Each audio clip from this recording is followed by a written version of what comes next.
Looking for trouble? You came to the right place. Hello, hello, Hello, hello. hello, hello. Is this going to be our normal routine? Hello, hello. Is Hello. there anybody out there? Who we got? Man, we got 13 already. There is our. This is the video playing. I keep it over there so I can see it in case we go out. Let me close that. How's everybody doing? We got Kyle, we got Jerry, we got Kim, we got Jerry again. Kim, there is Charlie. And who else we got with Natalie? And I think everybody else is probably watching Epic. Suckers. They could be here chatting with us instead of seeing this freaking movie Epic. That's all I hear about is Epic. Yeah. It's like freaking ridiculous. Come on now. Epic. It irritates the shit out of me. Oh my God. Are you kidding me? I mean, you think I'm going to do anything about Epic? I mean, come on. You know, why would I take a picture from Epic and put it as a background? I wouldn't do that. Oh my God. God, I'm excited for them going to see it. I'm a little bit envious. Not jealous, just a little envious. What's worse? And no, I'm going to say I'm jealous. I'm the ugly envious. Lori, oh, hi. No Epic for me today. Yeah, what? You're Thursday, right, Lori? Is it Thursday or Wednesday? I know we got, well, some going tonight, some tomorrow. Kathleen's in the Mardi Gras. Oh, look out, Mardi Gras. And then you got Patty's going Friday night. So I'm excited for him. I think it's cool. Who we got in here? We got some more in here. Hey, Neil, welcome aboard. We got to get you on our Inside the Studio one day. Let me know. We'd love to have you. He's a musician over in the UK. Oh, cool. So, hey, do us a favor. I know I'm throwing you with a curveball here, but I can't hold in my enthusiasm. Play the guys my last song from the album. I don't even have it. Okay, hold on. You should have told me before so I could have it prepped up. I didn't think of it. I thought, what the hell? All right, well, let me get a few things done here first, then we'll play it. I was going to try and go over the next few days, but oh, Charlie, you need to go in for a complete overhaul from head to toe.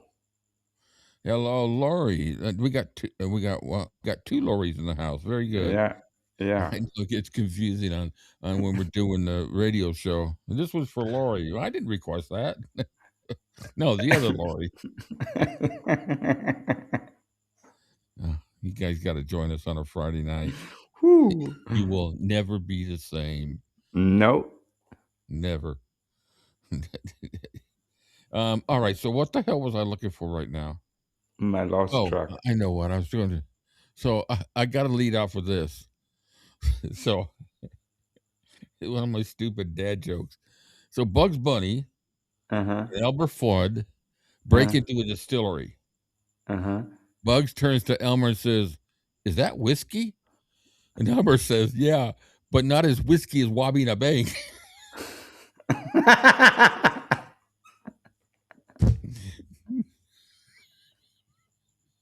Sorry.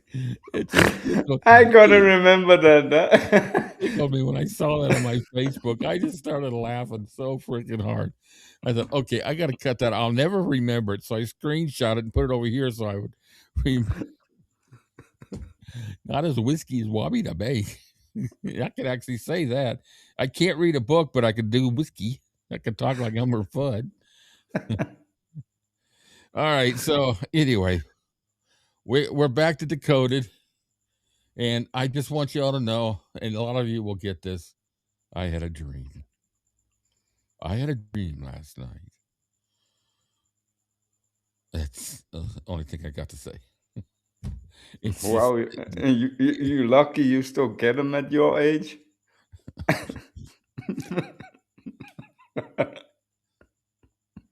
All right, and you said you wanted to play your song. Well, Which one's your last song? Memphis.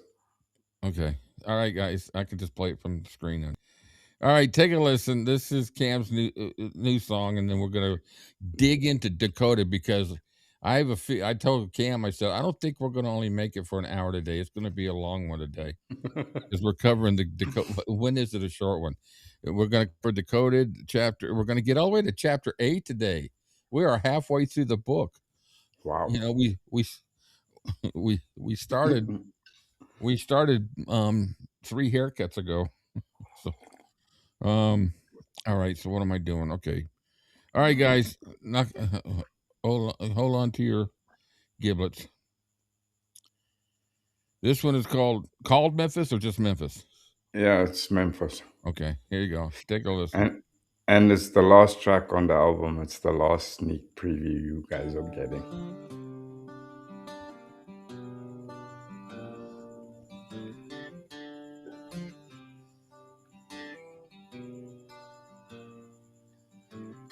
I wanna go to Memphis from Graceland. I wanna see the river that the king swam, where the stars shone in the street, and the rain fell sweet, and the money grew on trees. Well, it was more than a memory, and I'm going there one day. The things they told me that I'll only find if I try, if I try. The places they showed me when they were alive, and it's my time.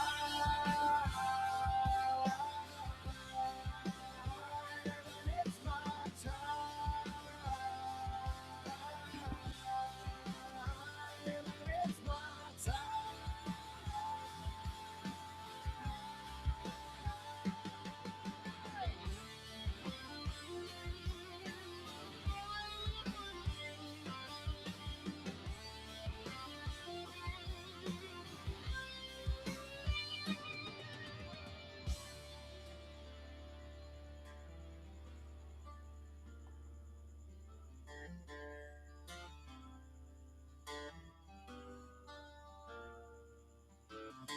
I wanna go to Memphis and Graceland, to the muddy banks of the Mississippi quicksand, where the lights never sleep, and the angels sing, and the money grows on trees. Well, it was more than a memory, and I'm going there one day. The things they told me that I'd only find if I tried, if I tried. The places they showed me when they were alive, and it's my time.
All right, we'll play it again here in a little bit. A couple of people out there just couldn't hear it, I guess, very well, in and out. I don't know. It's playing through the same system as everything else, so I don't know. I'll find out.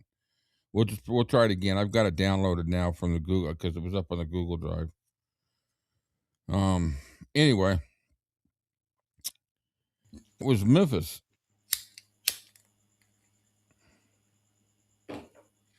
All right, screen share. I got that. We're gonna do a little Decoded here now. So we're up to the points of now about the death, what the cause of death is, and the next question coming up is, did Elvis die of anaphylactic shock? Thank you. I got that. I could say whiskey, but I can't say that. So, anyways, one of the more controversial theories surrounding Elvis Presley's death is presented in The Death of Elvis by Cole and Thompson. We'll have to go through that one day. The authors argue that Elvis suffered anaphylactic shock after ingesting a massive dose of codeine, possibly mistaking it for I don't even know. Diazepam? No. Dilaudid? I don't know. Dilaudid. This theory rests on two primary claims. Toxicology findings showed codeine levels approximately 10 times higher than therapeutic concentrations. Elvis may have confused Imperin with codeine number 4 tablets for the same fucking drug, 4 milligram tablets, due to alleged similarities in appearance. A closer examination, however, raises significant doubts. The pill comparison. So now this is really good. This is almost like the pajamas in the book, comparing pill to pill by the size, the diameter, the color.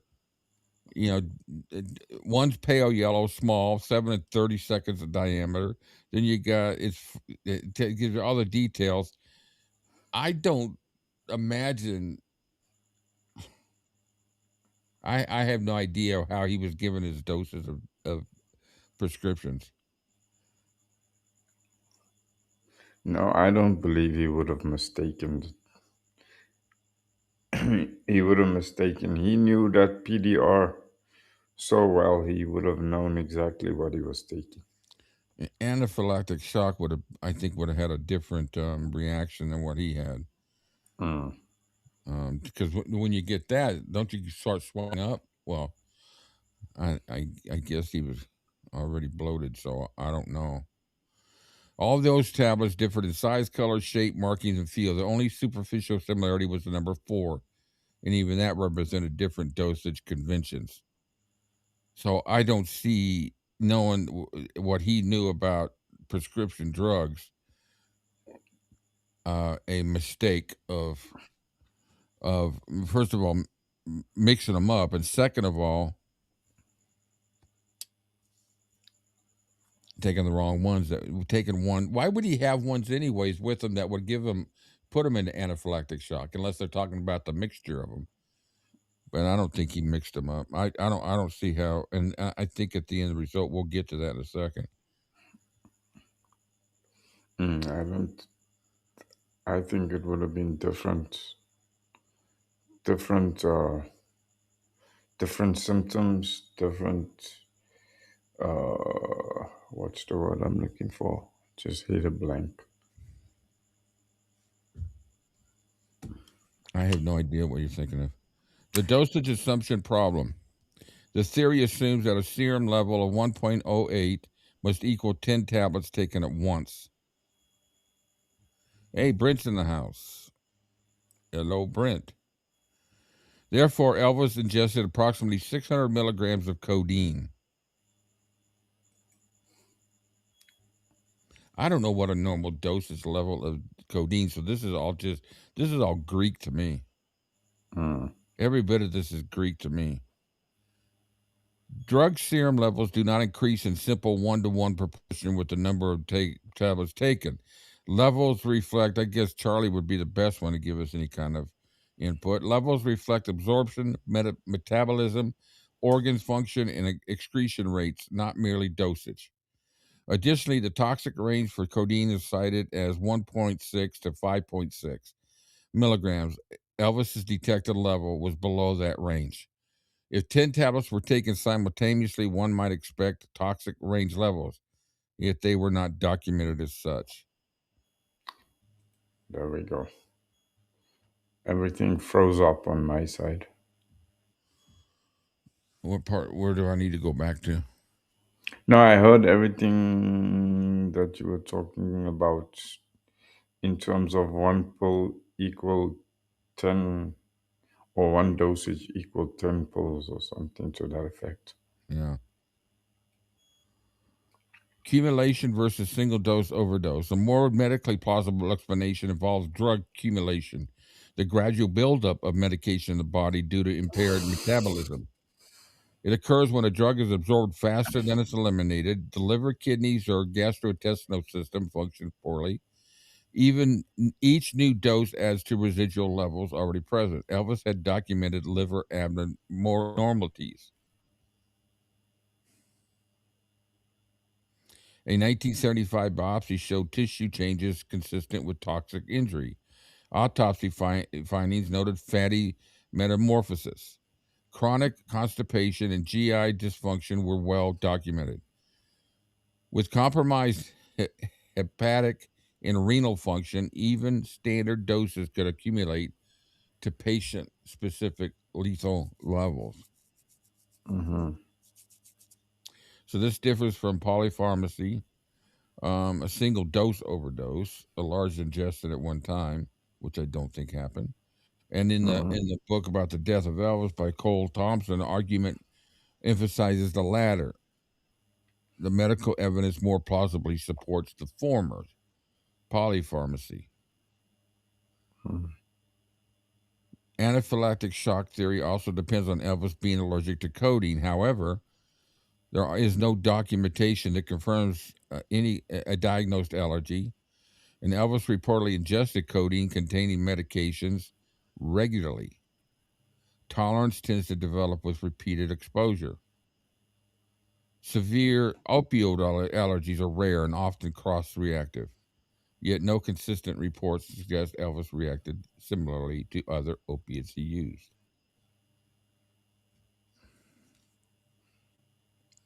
Importantly, anaphylactic shock typically causes rapid collapse. Reports indicate Elvis was alive for several minutes after being found, which is inconsistent with immediate fatal anaphylaxis.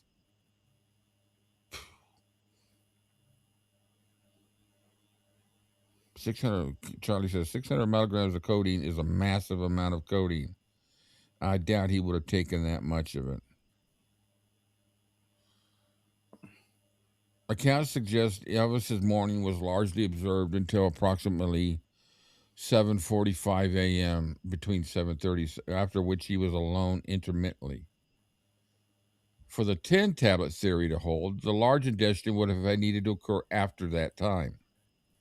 It would have needed to metabolize rapidly, and it would have to cause collapse at a serum level below the toxic range. Starting to make a little more sense to me than all those freaking words. There is no eyewitness testimony of Elvis ingesting such a large quantity of pills. Furthermore, toxicology cannot determine when drugs were taken, only that they were present. Mm-hmm. And then an alternative interpretation.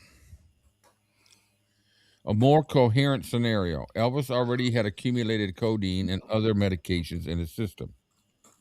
Organ dysfunction slowed metabolism and excretion. One additional routine dose, not a massive overdose, pushed levels past the patient specific lethal threshold. Respiratory depression and central nervous system suppression followed. Collapse occurred.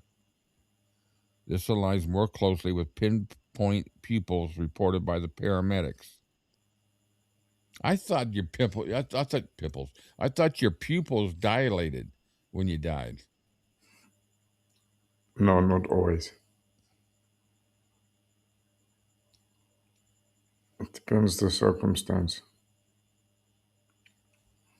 CNS depression signs, seizure indicators, tongue injury, gradual collapse rather than instantaneous allergic shock.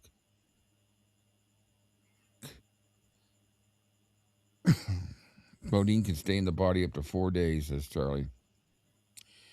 Medical professionals involved offered contradictory conclusion. Oh boy, here we come with a list of freaking doctors. Dr. Jerry Francisco, he was cardiac arrhythmia, severe cardiovascular disease. He was one of autopsy people. These were all autopsy people, I think. Dr. Eric Muirhead, autopsy lead, publicly disagreed. Thomas Chesney found no significant anatomical evidence of a heart attack. And Noel Florendo saw no gross evidence supporting arrhythmia as cause of death. So you got basically four different opinions. Other speculative claims ranged from prior heart attacks to suffocation, but none were consistently supported by pathology findings. Okay, well,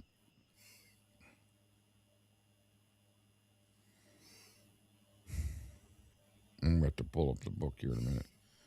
I'm running out of the notes.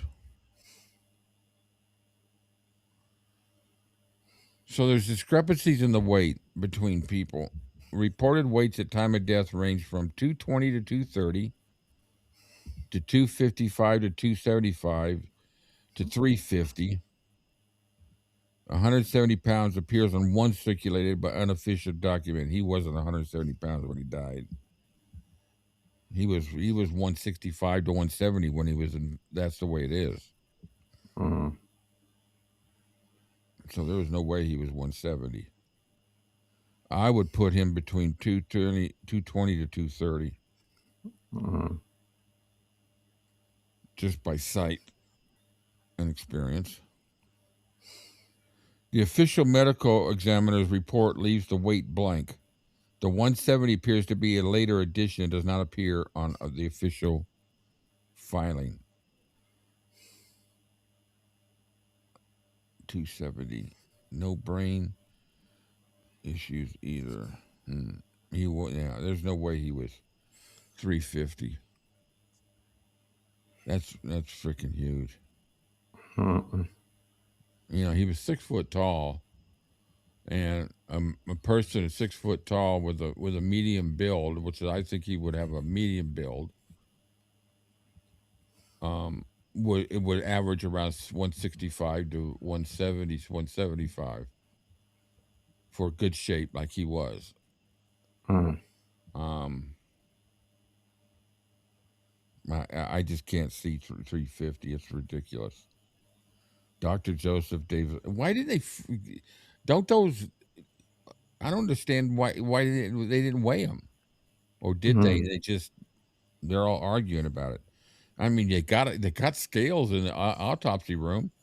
I mean, the tables are scales. When they put them on the autopsy table, I don't know what they were back in 1977, but I know that they're scales. They zero them out before they put them on there, and they put them on the autopsy on the table, and it gives them the weight. So I can't imagine not being around at that time. It just doesn't make sense. So the final assessment on that is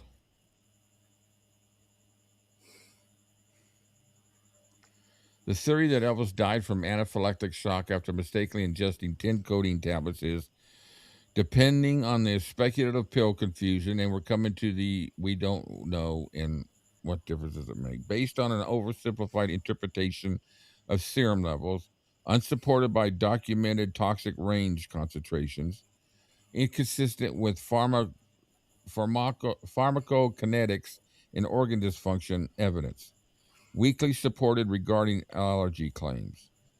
A more medically grounded conclusion suggests that Elvis may have died from drug accumulation due to impaired metabolism, potentially compounded by respiratory depression, not from a single traumatic codeine overdose.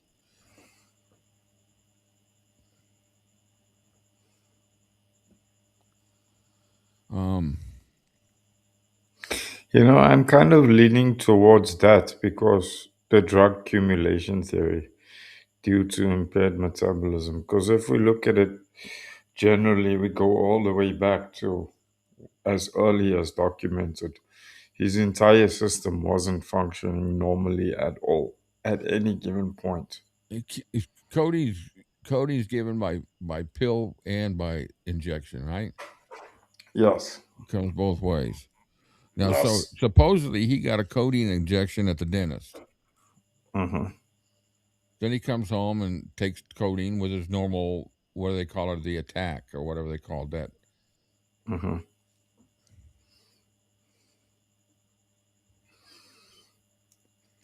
So if you take into account that his system was under severe suppression from the word go, the theory that the medications would have been metabolized improperly at any given point is to me of greater possibility than anything else. Well, I this is what I feel, and I think at this point in the book,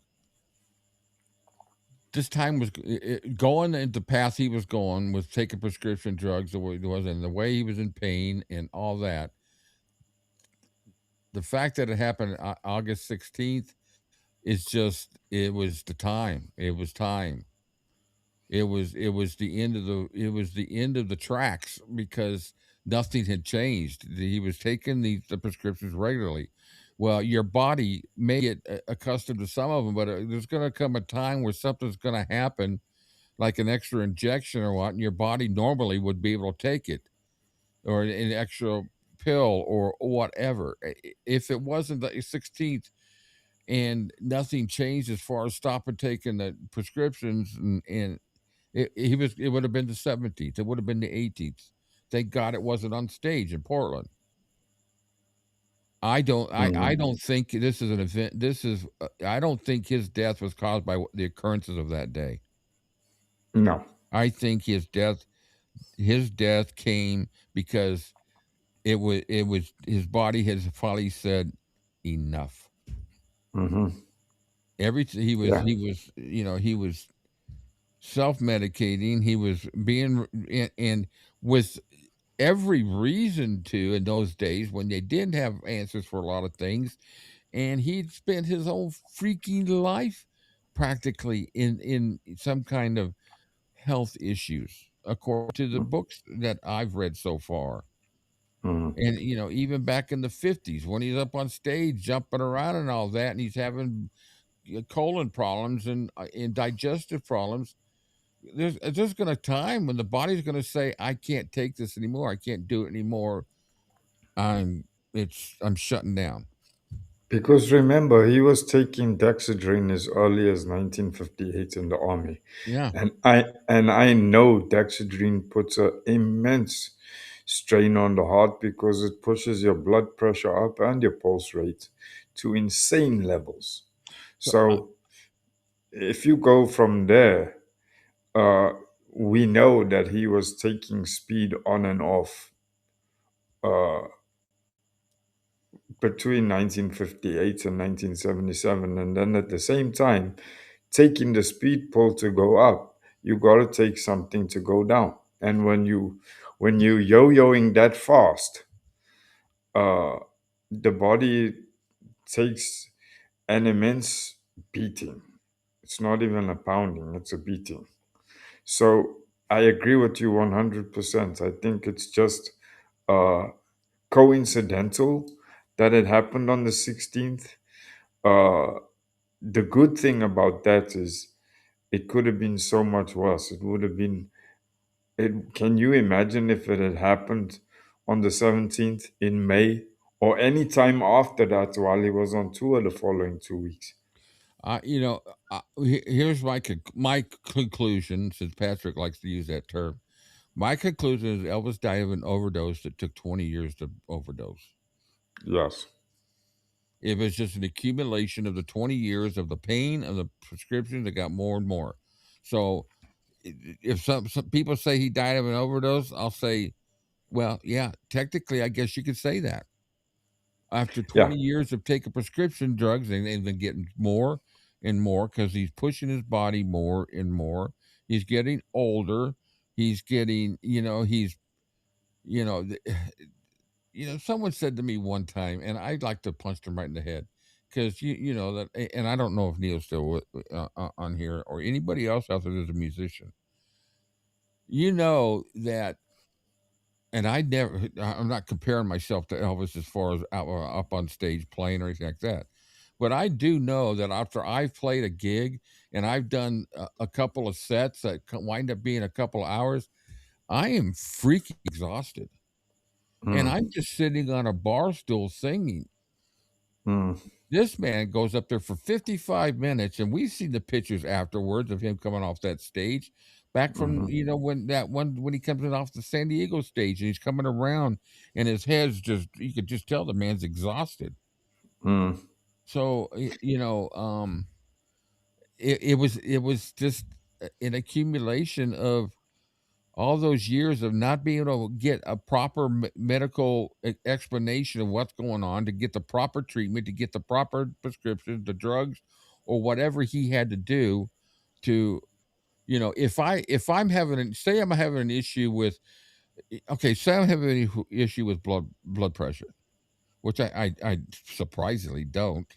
It does get a little high sometimes, but um, and I've been on a prescription that's working fine, keeping it down.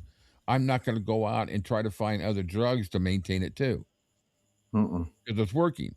Elvis didn't have that luxury.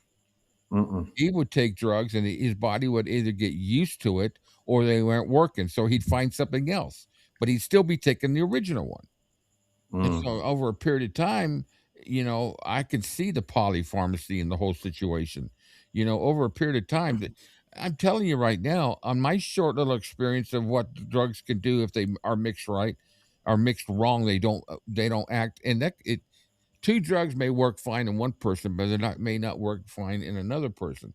And Exactly. I had in a span of 7 years, I had the stuff eat my teeth away. And the doctor said, "Well, we've had a record that." Well, thank you for telling me. Mm. So he's, he wasn't an abuser of illegal drugs. No, they can sit there and say that all they want all day long. I don't think he was an abuser of prescription drugs. I think he was just somebody who wanted relief. Yeah, he was trying to medicate unknown problems. He was trying to relieve unknown problems. And at the same time, also bear in mind, too, that normally a person with a normal functioning system is going to suffer with polypharmacy to a certain extent as well, also. But then also bring into account once they realized that his liver wasn't functioning properly and filtering and metabolizing properly, liver a liver that's not working properly is automatically going to place extra strain on the heart too, because it's not functioning correctly. It's not being able to filter the blood as it should. It's not able to circulate the blood around the body as it should. So obviously, uh, once his liver became an issue, the polypharmacy scenario multiplied, because now you have a liver that's already compromised because of genetics, etc., etc., etc.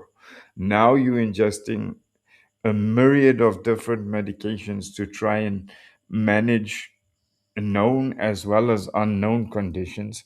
Now you're placing uh, an already compromised organ under more stress. So it's basically the house of cards effect.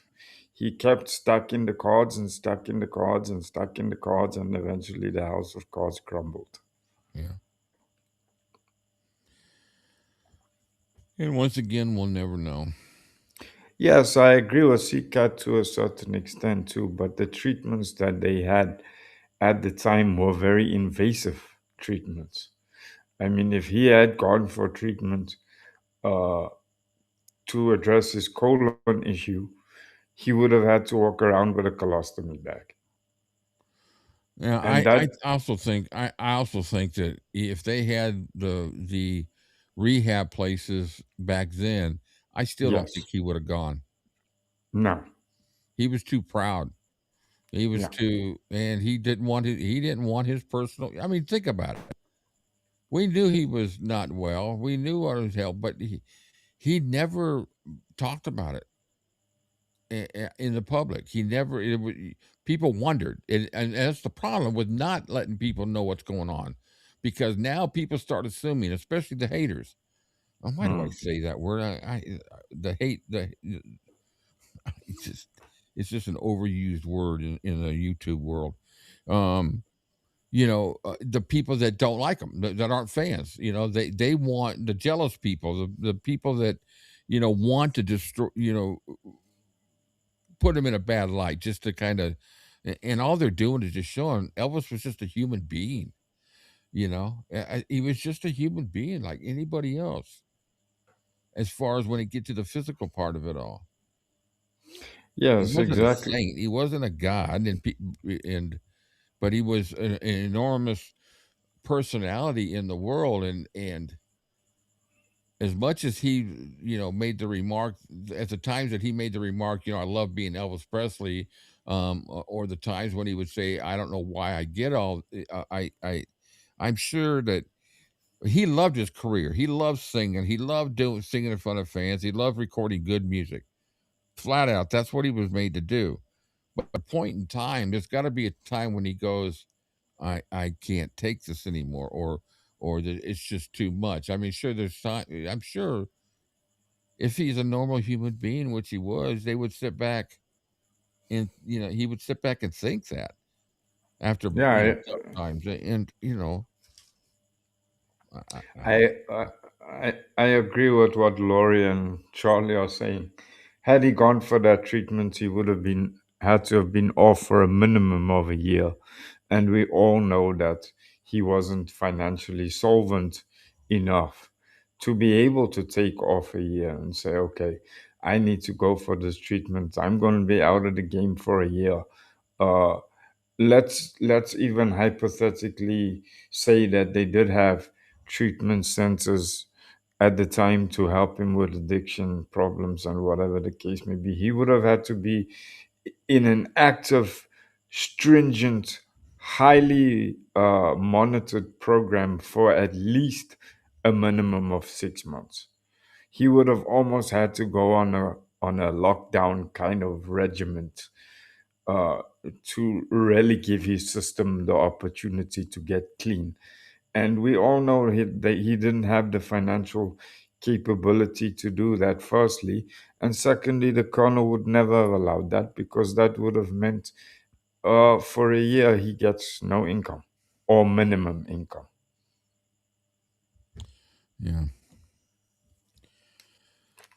In short, the evidence does not strongly support the anaphylactic shock theory as outlined, and I agree with that. It's far more plausible that Elvis's death resulted from a complex interaction between chronic drug use, like I just, what we were just talking about, and compromised organ function rather than one catastrophic mistake. It's just Exactly. so he's summing up what you and I hadn't even gotten to that point. He's Yeah. summing up what we just talked about. Mm. So finally, I got something right in reading this book. Jeez.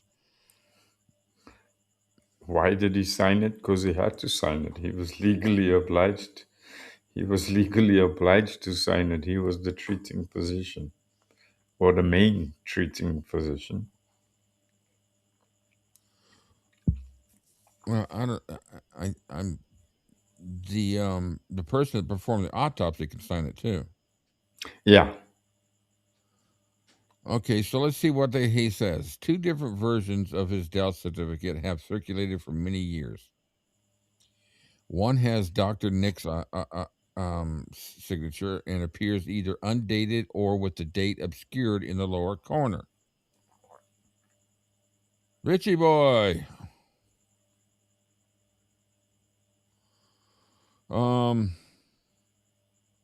One bears the yes. The other document, dated October 20th, 1977, is signed by Dr. Jerry Francisco. The typing still differs between the two, indicating they were prepared separately. This suggests that Dr. Nick initially completed and signed a certificate that was later invalidated and replaced. Questions have long been raised about Nick's authority to certify the death. He did not conduct or supervise the autopsy and did not have official jurisdiction over that process. The later certificate signed by Dr. Francisco is generally regarded as the legal document. Even so, some observers have argued that Francisco's role was limited, since Dr. Eric Muirhead headed the autopsy team, while Francisco was present primarily as an observer. From that perspective, it might seem more appropriate that Muirhead certified the death. It remains unclear whether Tennessee procedures at the time require the medical examiner, regardless of who performed the autopsy, to sign the official certificate. And I got to pop open the book now because that didn't paste in there like I wanted it to. So the last part that I have.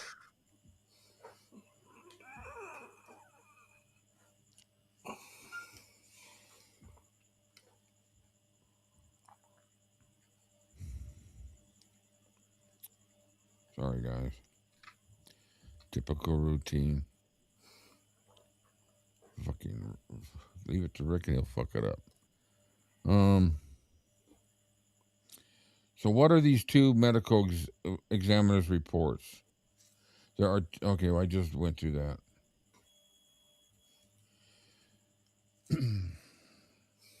Fuck. We read that. And there's the death certificate. Bada bing. Note the cause of death was. Fuck me. The cause of death was listed in the cause section of this document that has been covered up as compared by the crossed out entries below in the certificate signed by Dr. Nick. Look at all the stuff outed out. Void, right? Dr. Nick's was voided.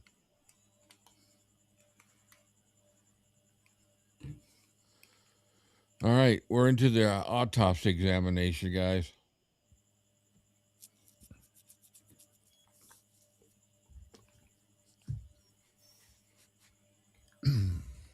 Hold on a second, guys. I got to put in a cough drop. I'm sorry.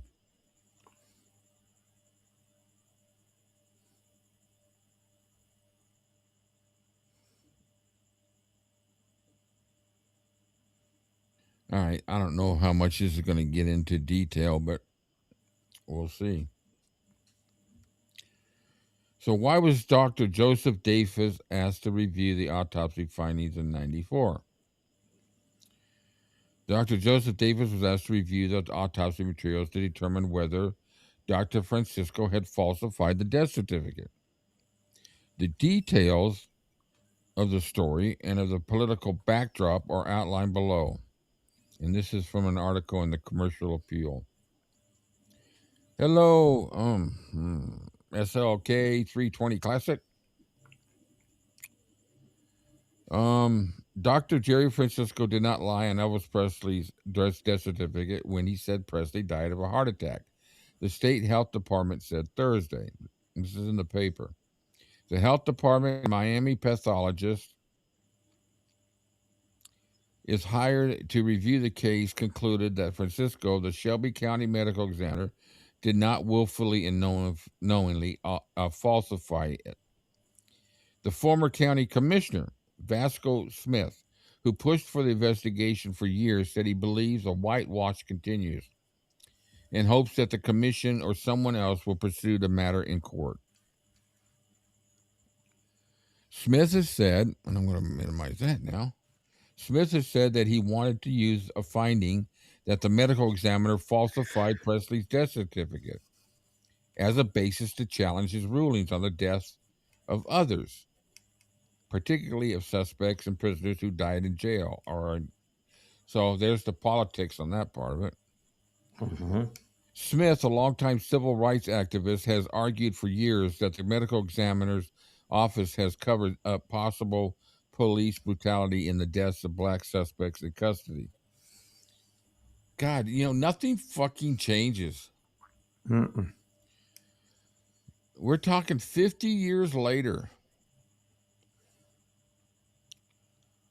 It's aggravating. Smith said the statement by the state is an interpretation of Davis's report and not the report itself. We do not know whether Dr. Davis agreed or disagreed with a medical examiner as to the cause of death. We only know that Ms. Taylor and that Dr. Davis did not find evidence that anyone knowingly or willingly made false statements on the certificate.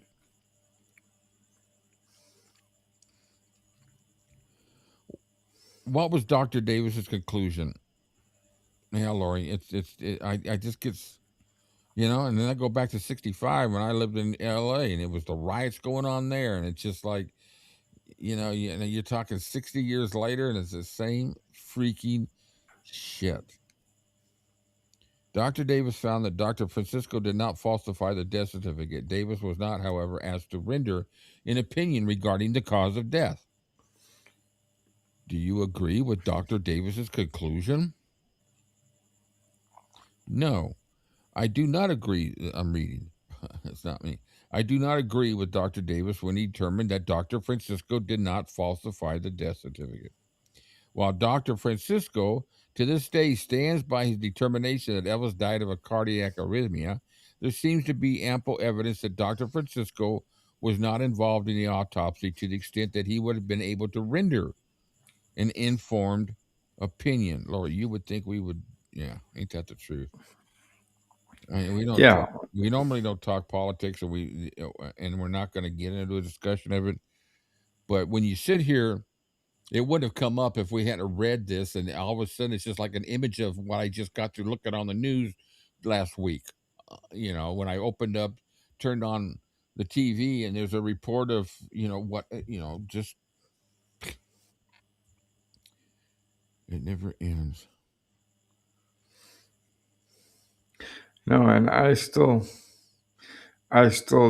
a point of argument for me because if Francisco was there as a supervisor, he was not the autopsy leader. Dr. Muirhead was. And Dr. Muirhead was asked at a later stage on television whether there was any morphological evidence of a heart attack, and Dr. Muirhead said no, because he personally examined the samples, and he said there was absolutely no morphological evidence of a heart attack. Now, he's the person that headed the autopsy team. Why is Dr. Francisco's finding still accepted? Because in my opinion, Dr. Francisco had no authority to make that statement in the first place, because they had not even commenced the autopsy when Dr. Francisco sat outside in front of the world's media, in front of Dr. Nick and everybody else that was supposed to be in that room, and uttered the statement that Elvis died from a cardiac arrhythmia. So, in my opinion, Francisco's finding should be challenged, and it should be challenged until it can be proven. Because in my opinion, it's like asking an assistant to sign off on a report, but the mechanical engineer was present, and the mechanical engineer said no, the building was not sound, but the assistant signed off and said the building was sound, and the building collapsed and people died, and they still say no, that it was signed off, the building was sound, it should never have fallen. Point is, it fell. Point is, the person that signed the documentation, made the statements, was not qualified, or had the authority, should I rather say, rather than qualified, I rather say, had not did not have the authority to make the statements he made.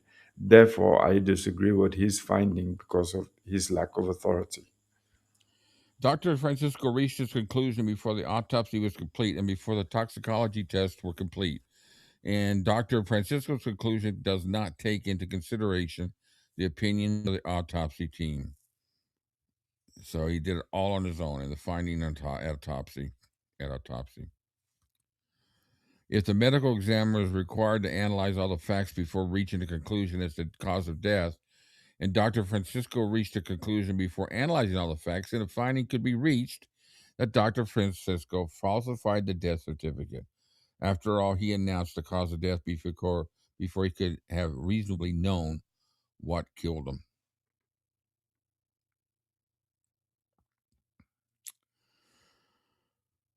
Further, Dr. Davis did, in fact, offer his own opinion on the cause of death, even though by his own admission he was not asked to do so.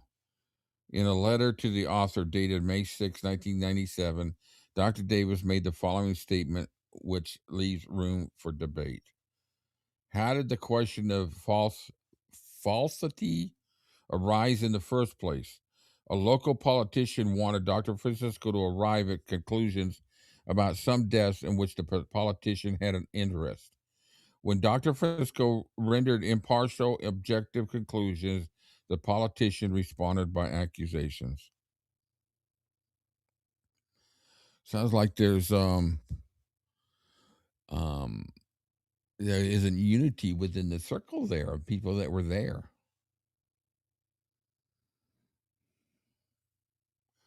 How does Dr. Davis know what causes were in question? And how did he know that Francisco's findings were impartial, objective conclusions?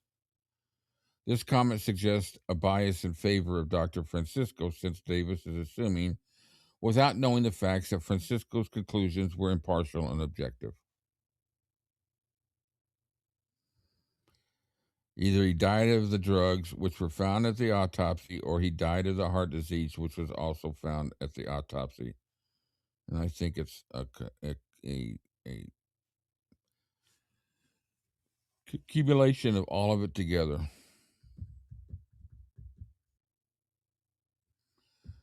According to the pathologist who conducted the autopsy, Elvis did not have any sort of heart disease that would have played a direct role in the death. And we keep going on with all these different opinions. You there? Yeah, I'm here. Yeah, it's a rat wheel that's gonna go round and round and round and round and round forever and a day. Yeah. According to the pathologist who conducted the autopsy, Elvis did not have any sort of heart disease that would. His terminal activity was one of being unable to sleep. Sleep is a sedative drug effect. Going to the bathroom to read, that was his statement. Again, not a sedative type activity. Sitting on the commode and pulling down his pajamas, and he suddenly collapsed forward and died. Well, I don't think he suddenly did it right then at that moment. I think he was, I don't know. We don't know how long he was sitting on the commode before he died. We've seen no time frame or any.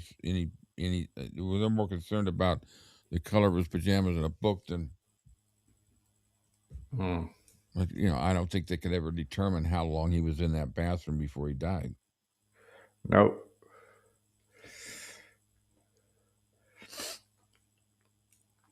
No, that will be a secret that he Dr. took Davis, with him. go ahead. Sorry, Cam. No, that's okay.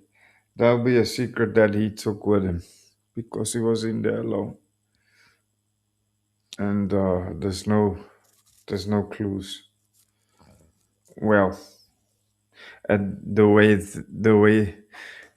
everything has been put together over history, possibly the clues have been lost because one side of the fence says no, he didn't have heart problems, and the other one says no, he died of a heart attack. So the one side says yes and the other says no, and in between you got a group saying maybe.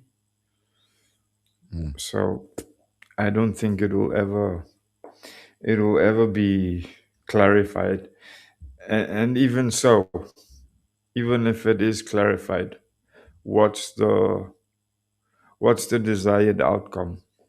To change the death certificate, uh, to change the cause of death on the death certificate. That's about the only thing you can do. We do this. We go through these books. We're going to read these things, read all the different opinions. At the end of the day, we'll close the books and walk away, and nothing will change. Exactly. We can't. There's nothing we can do. We At can read best, the books and we can voice our opinions of what we think happened, and we can sit in a circle with different people with different opinions and argue it. And when we walk out of the room, there'll be no consensus. It's the yeah. same. And then the final remark is, what difference does it make now? Hmm. It That's doesn't why. make it. Nobody's going to learn from it. No, I mean that's why I say at best they can change the death certificate findings, and that's all. But how they going to do that? They don't have everything. They can't do another autopsy on them. They No. could change it all they want. Nothing's going to ever be sealed in gold because they're going to only change it because somebody else has an opinion. Yeah, and even if they do change it, let's say hypothetically they do get evidence and they do change it and they do a proper investigation and the cause of death is changed. Even if it is changed, you're going to have a certain group of people that going to say even that's false, even that was changed to serve a certain narrative. So you got six of one and half a dozen of the other. You never gonna it's never going to be a subject that can be satisfactorily put to rest.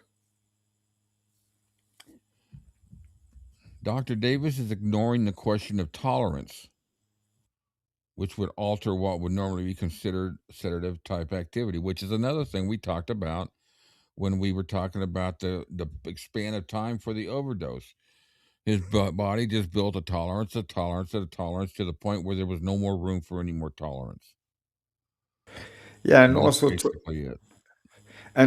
tolerance is relative because Oh you yeah, can absolutely. you can take a certain medication, you can take five of those pills for years. I can take three of those pills for the same amount of time, and my body will conk out before yours. So to Well, yeah, use it has to do with weight. It has to do with size. It has to do with actually, you know, a physical tolerance in your as far as your blood's concerned. exactly. Everybody's different. Absolutely, it's just like So also to say his body built up tolerance. Okay, how do you measure? Where's the baseline to say this is a general across the board tolerance? You can't, because everybody's system functions differently. you know, So one person will have a tolerance to something, they can take it for years. Another person can take one tablet or one intravenous dose of that medication, they can die. Uh, does it make the substance bad? Do we then say the one person had a higher tolerance than the other person? No, it's just the body metabolized it differently. So you can't really use tolerance as an excuse either, because yeah, there's no baseline from which to base the statement. yeah. Lori's got a point there. People. There's going to be people that no matter what's shown to them, what's given to them, or anything else, they're going to believe that it's just falsified documents, and they're going to say that Elvis. It's just they sit there, they look at him. I've seen people leave comments on his interview when he was in Houston, on the interview that he had when he announced the Aloha from Hawaii concert, Yeah. and then the interview at Hawaii when he when he was there in November to do some shows, and he talked about it. They always say he's high on drugs. He's high on drugs. He's high on drugs, and that's what they wanted to live on. They don't take into account the circumstances for the Houston concert. Like Mm-hmm. he just got through with 52 shows in a dry atmosphere in Hawaii, in Vegas, and he already wasn't feeling good enough as it was. Then all of a sudden he goes down to a humid environment in Houston, and that Mm. effect on a musician is can be detrimental to a lot of people, where they wind up not able to even to do a show when you go Yeah. from one climate to another. That's what happened to him when he went to the creative workshop. In essence, a lot of people believe is because he came from Palm Springs, nice warm weather, straight to Nashville when it was 30 to 25 degrees that night. Mm. And especially the condition he was in 1977. That's a hardship on him. And so, but with Elvis, there's just that group of idiots out there that just are dead set and swearing that Elvis was nothing but a drug rattled pedophile, um, racist. That's all they, and it doesn't. No matter what evidence you give to them, It they will serves always make that claim. it serves the strong out narrative. That's basically that's it. It sums it up right there. I'm sorry, guys. I'm trying to get a cough drop open. Um. Anyway, kind of a long stretch to Lori's comment, but yeah, it's always going to happen. They won't, no matter what book, no matter who says it. Even like with Lisa saying what she observed and all that, she knew he wasn't a drug addict as far as what in the terminology that they refer to with rock stars. Mm. He was he addicted to prescription drugs? Oh, I would say some aspects, yeah. When you're taking opioids, those are highly addictive. Mm. But, anyways, But also, given the times that they were living in the 70s, Handle the truth. oh shit, sorry. alrighty then. Sorry, I reached over to Uh, put my uh, paper from the cough drop and I hit the button. no, it's okay. In those times, opioids were prescribed as pain relief Oh medications. yeah, They didn't know about the high dependencies that are formed yeah. through taking high doses of opioids. You So had low levels of cocaine in Coca Cola when it first came out. exactly. So can we shoot those people for prescribing opioids for pain in No, those times? No, because they didn't know then. Yes, we have the benefit of 2020 vision now, 50 years later. And of course, I can guarantee you that in the medical field, 50 years from now, people are going to look at our everyday living and say, oh my God, how could they do that? Uh, were they crazy? No. You do what you can do in the times that you can do it.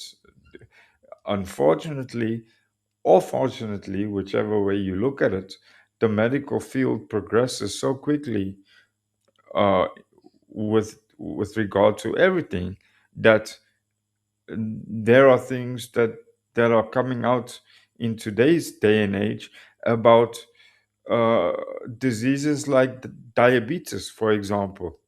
20 years ago, they didn't know certain things about diabetes that they know today.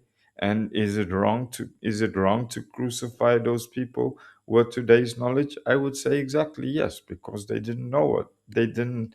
You only know what you know. You can only do what you can do. yeah. And that, unfortunately, in his case, yes. Can we look back and say certain medications, certain treatments? Yes, now we can because we have the knowledge and the know how to make that kind of informed decision. But 50 years ago, they didn't. Dr. Davis is ignoring the question of tolerance, which would alter what would normally be considered sedative type activity. That is, Elvis's tolerance to drugs could have meant he was able to stay awake and read. One might be expected to succumb to the sedative effect of the drugs. The autopsy failed to demonstrate any drug that reached toxic or lethal level. But that's what they're saying. Any one particular drug.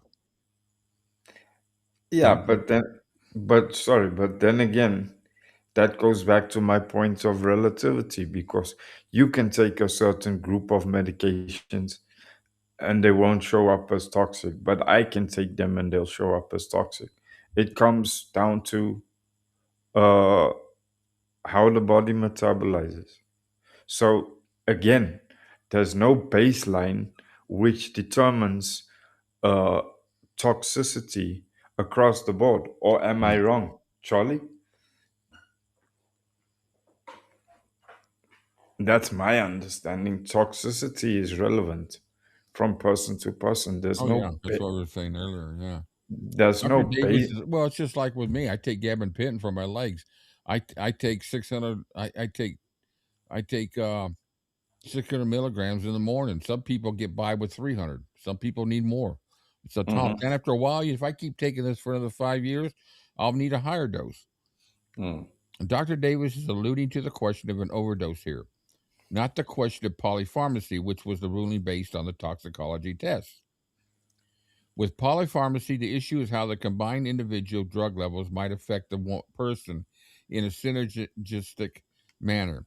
By stating that no drug reached a toxic or lethal level is to suggest, as Davis does, that the drug levels did not play a role in the death, which is an opinion that argues against an overdose but not against polypharmacy.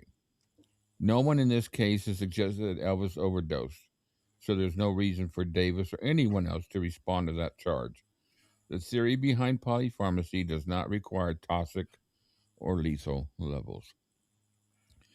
It says some people need 2 units of insulin, some require. No, it's Mm. just you know what? It's common sense. Mm. It's you don't have to be a pharmacist, you don't have to be a doctor. It's just common sense to. And another thought I was thinking of, well, when Cam was talking about, about it, back in the '60s and '70s, it was not as common known, but it was very prevalent. Was the addiction to prescription drugs, but heroin and LSD and all that were the big news ones. Those were the Mm. drugs that were and of course pot and everything, which I don't consider a drug myself. But It's anyways, an herb. but yeah, herb. It's but it's really whiskey. Um, Yeah, it is whiskey. it's really whiskey. What would that place, boy? So anyway, and this is long before Betty Ford, and then it started, opening up a little bit more when well-known people were being discovered as being hooked on what was the what was the drug it was known as the Stones sung about it, the housewife's drug, Oh, Dexedrine. no, there's a different name. It's take it, not a Valium, but it's somebody tell me. There's a drug that take a shit. It's not Dexedrine. It's a different name. Someone will put it in there. I'm sure someone. I don't want to say a lady. I'll take it, but no, it wasn't Valium. It was what's the? I'll think of. Yeah, song is Mother's Little Helper. That's the drug that he sang of. They sang about, and I can't remember what the drug is. It's not Valium. It's I don't think it was Valium. Anyway, somebody will pop up with it. No one in this case suggested that Elvis overdosed. Okay, so no drugs were found in the stomach, indicating that he was no longer absorbing, but was metabolizing those drugs already absorbed into his system, and if effective, were not to the extent of interfering with physical activity. You know, when I read this, I have to not think of Elvis. Yeah, it was diazepam, Yeah, probably but they called it a different name. That's not what they called it back then. There's a different name. popular, popularly known as Valium. Hold on.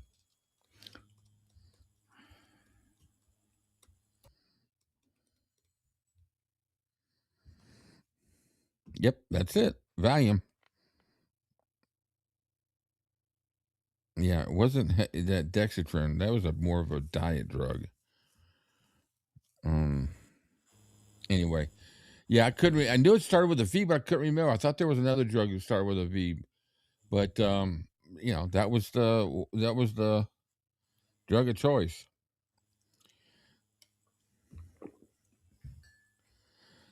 The stomach contents were destroyed during resuscitation efforts at BMH, so there were no stomach contents to analyze.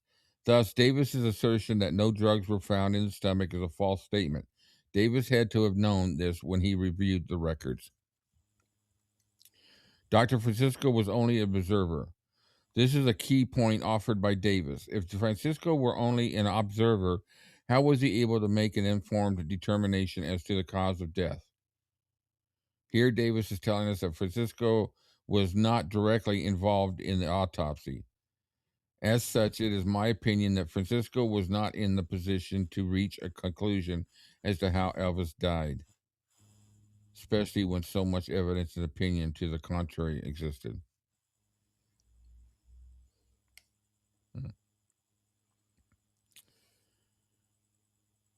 Yeah, you're right. It was just like, it was like Tylenol back in those days.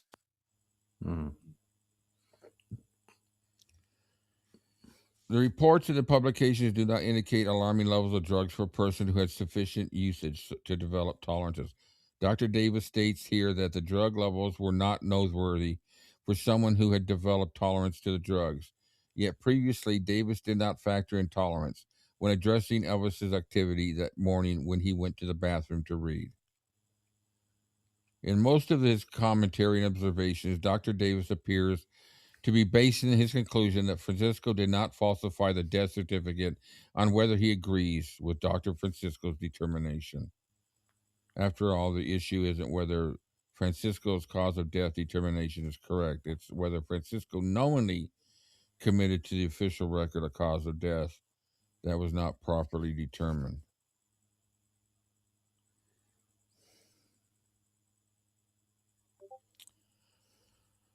Okay, we'll stop it there. Any more comments on this, Cam? No, I think I'm done on this one at this point. Okay, let's get into a little bit of The King is Dead. Long live the King. Okay, I can close that one. Should be that one right there. So, let's go back a couple paragraphs so we can set the stage where we're at. So they got a special casket. One was very close to what his mother was buried in. After thanking him, I handed the details over to one of our. Oh shit! I gotta make that smaller, don't I? There we go. Over to one of our traffic managers to coordinate the pickup. So we talked about the pickup, getting to the airport, to Baptist Memorial, and it was simply a matter of waiting. While I sat there anticipating word that the autopsy had been completed, I struggled eternally. This is actually perfect timing. With a truth I still hadn't fully absorbed. Elvis Presley, someone I'd known since childhood, was gone. I caught myself drifting into denial. Enough of that, I told myself firmly. You've got a job to do. There's too much at stake to let your emotions take control. Stay sharp.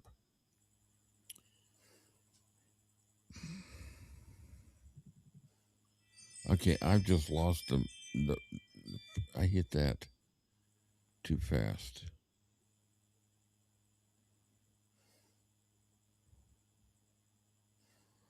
All right, well, they got to that point. So this is where we stopped off right here. So Bob Kindle speaking. How may I assist you? Was answered the phone of a ring come through.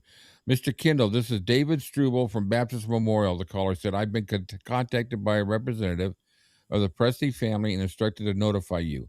Yes, I replied. I was told someone would call when the arrangements were complete. Has the autopsy been finished? It has. You may come for the remains at your convenience. I should let you know there's a sizable crowd gathered near the emergency entrance. They're orderly, and we have police and security stationed around the area, so there shouldn't be any difficulty. I only mention it in case you'd prefer to arrive in one of your more presentable vehicles.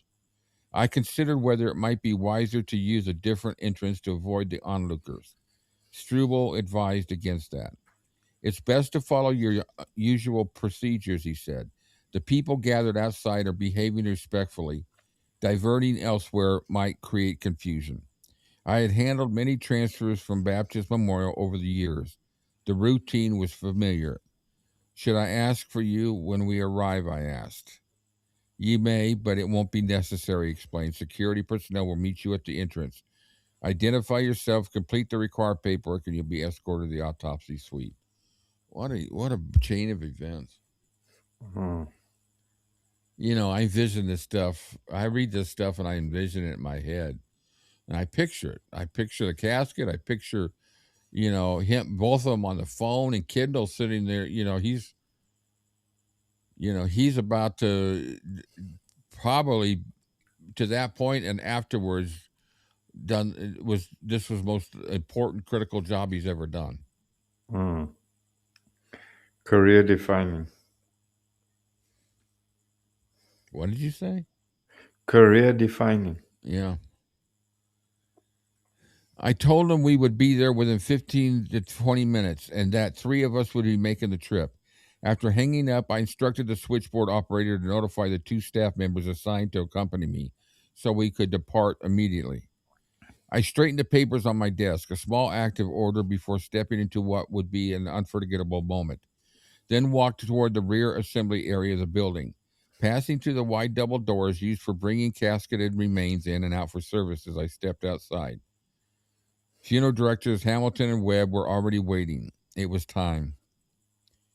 The hospital has cleared us, I told Hamilton and Webb. Let's move. The faster we bring him back, the sooner we can begin preps.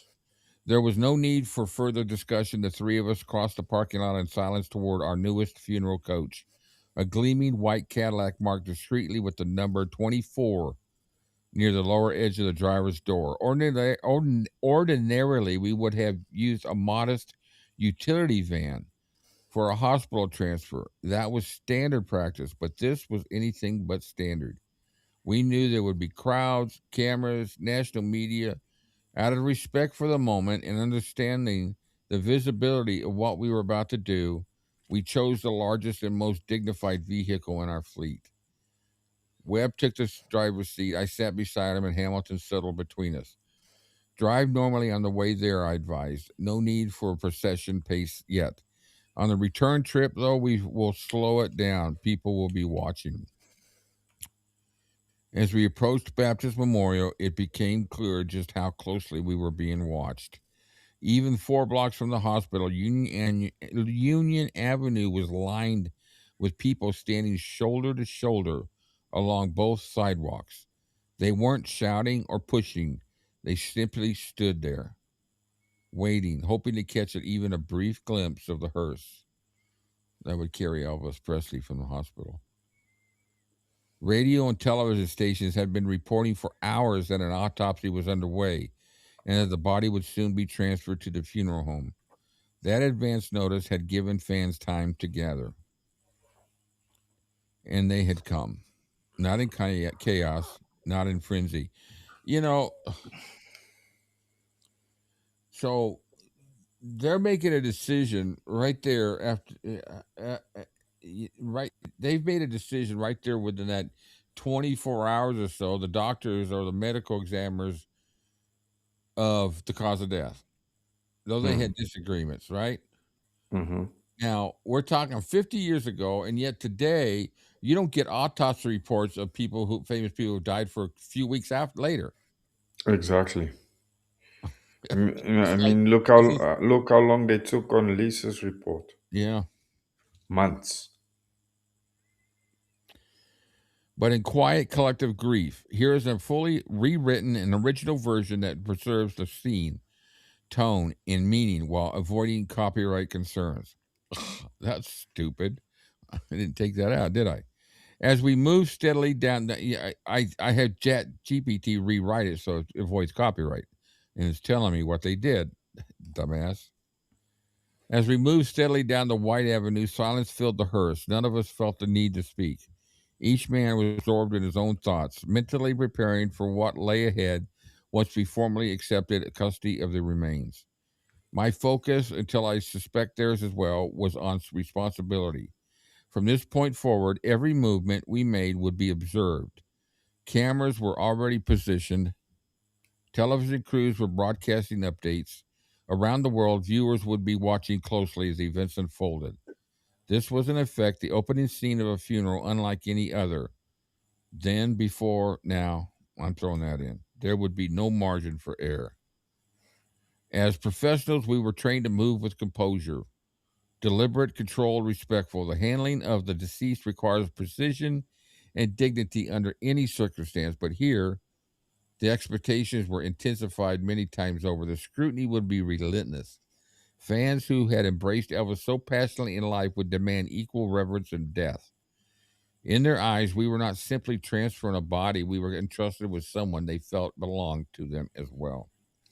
Hmm. At exactly 11 minutes past 8 on Tuesday evening, according to my watch, we reached the western side of the towering hospital complex. What time did he say? Pat, 11 11 minutes minutes past 8. past They 8. had down to the minute, didn't they? Mm-hmm. The sun had not yet set, and the heavy August air still carried the day's oppressive heat. As promised, police had established barricades along the driveway leading to the emergency entrance. Behind them stood hundreds of people, quiet, orderly, and waiting. Some held their hands clasped in front of them. Others simply stared at the approaching hearse. There was no shouting, just stillness, expectation. A city police officer signaled for us to stop. Webb lowered his window, presented his credentials, and received instructions to circle the vehicle and reverse down the sloped drive toward a loading area concealed behind a section of building. As we positioned the hearse, the silence from the crowd was striking. People stood and sat on the grassy incline near the driveway, motionless, almost suspended in time. It felt surreal, like watching a scene unfold on television with the sound muted. There was no shouting, no chaos, just stillness. Look at Mr. Arnold here. See you all later. We'll catch the rest on replay. Off to dinner and then to my screaming of epic. Well, Mr. Brent, do enjoy, young sir, but I am extremely jealous of you, the ugly jealous. Yeah, have fun, Brent. Tell Have us all fun. about it. All right, what an eerie scene. Yeah, I need to catch up on some comments here. It's all going to be have fun, Brent. Eerie scene is right. It's just the whole silence of it all. This is the next day, right? The 17th. Hmm. So I right about this time. That was in the morning. That wasn't the morning, was it? It wasn't the 18th, 17th of the morning, or was that evening? No, it was evening. Yeah. See, I was just about getting ready to head home. Right about time. I'm correlating the times here and what I was doing. That day stands out like it did the day. It's just one of those things that all the events I just is vivid in my mind. All right, so let me turn that phone down. People stood and sat on the grassy incline near the driveway, almost suspended in time. It felt surreal. No chaos, just stillness. A teenage girl held a rosary tightly in her hands. Tears streamed down her several faces. Many wore T-shirts printed with bold images of Elvis. Shorts and cutoffs were common in the summer heat. A few mourners raised hastily made signs expressing their devotion. On the edge of the crowd, a portable record player softly carried the sound of one of Elvis's songs into the humid evening air. The faint melody drifted over the barricades, the only sound breaking the hush. The gathering spanned generations, young fans, yeah, and it's true, all different ages, young fans, middle aged, admirers, older supporters, all united in subdued reverence. These were the same people who once screamed and cheered at concerts. Now they stood quietly. Webb carefully eased the coach into position near the hidden loading platform, leaving just enough room to open the rear doors. We slid out the stretcher we had brought with us, two neatly folded sheets. One white, one green, rested on top. As we approached the entrance, a uniformed hospital security officer checked our credentials and motioned for us to follow him. We walked down a long corridor to a freight elevator, which carried us to the third floor where the morgue and autopsy suite were located. Security presence was noticeably heavier than on any previous call I had made to Baptist Memorial. The atmosphere was controlled and deliberate. At the suite entrance, a man stepped forward and introduced himself as David Struble. After a brief greeting, he pushed open the double doors and invited us inside with our stretcher. When we entered the suite, 5 men were present. I recognized Dr. Francisco. Earlier reports had indicated he had overseen the autopsy. Standing nearby was Dr. Bell, a local physician, and 3 other men, unfamiliar to him. Dr. Francisco stood with his hands clasped behind his back. When our eyes met, he gave a brief nod and acknowledged me with a quiet bob. Over the years, I had encountered him many times during routine transfers after autopsies. His demeanor had always been measured and professional, and his evening was no different. The gowns were clean, no visible stains, no signs of the procedure that had just ended.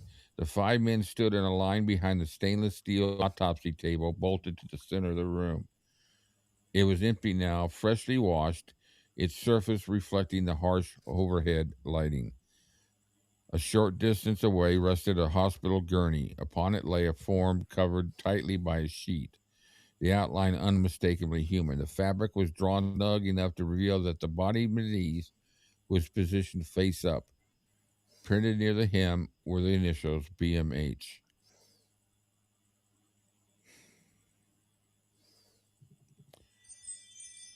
Behind the doctors, built into the tiles wall, were multiple refrigerated compartments used to preserve remains before and after. The suite carried the sharp, penetrating scent of industrial disinfectant, the kind used to counteract both clinical odors and the natural effects of human decomp. Despite the hum of air conditioning, the room felt warm, and for a moment nobody spoke. The gravity of where we stood and why was unmistakable. Struble guided me to a desk positioned against the wall and presented the necessary documentation. Hospital, county, and state forms required to authorize the legal release of the remains. As a designated representative of Memphis Funeral Home, I was responsible for completing them. I reviewed the paperwork briefly. The forms were familiar. I had signed similar documents many times before in this hospital and others. After confirming the details, I had my signature where required. While I was finishing the last page, the 5 physicians quietly exited the suite. And that concludes the formal process. Security will escort you back down. We approached the gurney without removing the hospital covering. First, we carefully placed our white sheet over the body. Working in practiced coordination, we transferred him to our stretcher, lifting gently at the shoulders while the other 2 men supported the midsection and legs. The movement was deliberate and steady, designed to preserve dignity and prevent unnecessary shifting. Once on our stretcher, we secured the straps across the chest and knees to ensure stability during transport. Then we draped our green sheet over the top. Outside the suite, security was waiting. We wheeled the stretcher to a freight elevator. That just sounds so, putting the Elvis into a freight elevator to move. It sounds so clinical. It's industrial, clinical, all that. Yeah, right. And descended to the ground floor at the loading area, and they're going out a loading dock. It's at the loading area. The crowd could see the front portion of the white hearse as we completed the transfer. We guided the stretcher to place, secured it, and closed the doors. The locks clicked twice, a final confirmation. Ease out slowly towards Union Avenue, I told Webb. Once we're on the main road, adjust slightly if the crowd continues. As we turned out, the pace would not be ours to determine. 4 city motorcycle officers. Hey, big guy. Here you go. There you go. We're positioned at the hospital exit, ready to escort us back to the funeral home. 1 leading, 1 on each side, and the 1 following behind. Without sirens or urgency, they set a measured, deliberate speed that reflected the gravity of the moment. The procession moved forward, slow, steady, and solemn. Both sides of the broad avenue remained crowded for several blocks as we made our way back. Many stood quietly with heads bowed. Some lifted their hands in subdued farewell. A few waved handkerchiefs. Others called out softly, "Elvis, Elvis," as the hearse passed. As the crowd gradually thinned and finally gave way to scattered individuals, Webb reached forward and switched to the radio. From beneath the dashboard, Elvis's voice filled the coach, "Love Me Tender." Out of curiosity, I turned the dial. Station after station carried his music. Different songs, same unmistakable voice. We looked at each other. It felt similar to the passing of a national leader. When broadcasters suspend regular programming and fill their airways with solemn tribute. We turned off Union into the funeral home entrance and headed directly toward the preparation building on the far side of the property. The atmosphere there was different. Roughly 250 people pressed against a chain link fence bordering the grounds. Television crews had set up cameras and bright lights. Reporters clutched microphones. Photographers prepared their strobes. Unlike the subdued reference at the hospital along the avenue, this crowd was animated, loud, and urgent. As we brought the coach to a stop near the building's loading entrance, voices rose immediately. "Give us a shot of you unloading," one shouted. "Just one frame, wheeling it in." Freaking news media. That's all we're asking. We waited a few seconds for someone inside to open the door. When no one appeared, Webb activated the electronic door control mounted beneath the dashboard. The large slated aluminum door began to rise slowly. The moment there was enough clearance, he guided the coach inside. The door descended behind us, cutting off the glare of lights and chorus of voices outside. I'll admit there was a brief flicker of satisfaction in denying the most aggressive among them their shot.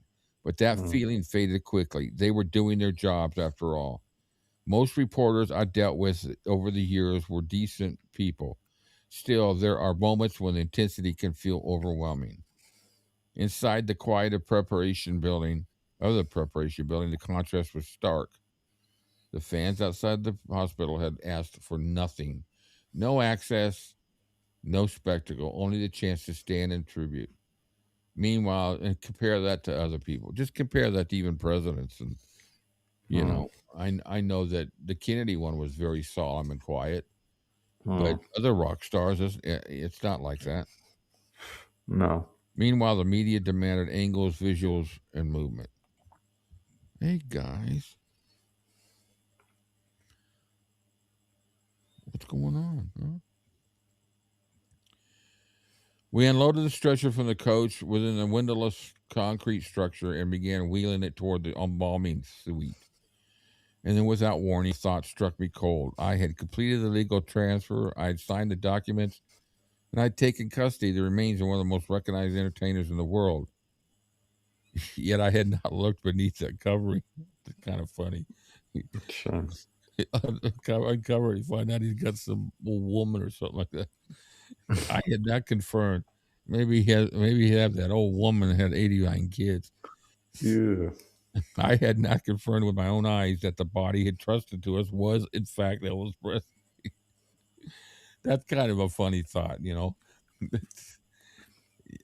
Not the situation, just the fact that it kind of occurred to him, "Oh, I hope it's not somebody else. I have to go through this all again." The realization sent a chill through me. And that's where it leaves off. It goes into the next chapter. It's quite interesting. And you know what? That's It's amazing that he was able to remember everything so vividly down to even the time. well, I think in a situation, first of all, people like that are meticulous with times and stuff like that. So, certain things, especially with that. Okay, I got it. All right. Jeez.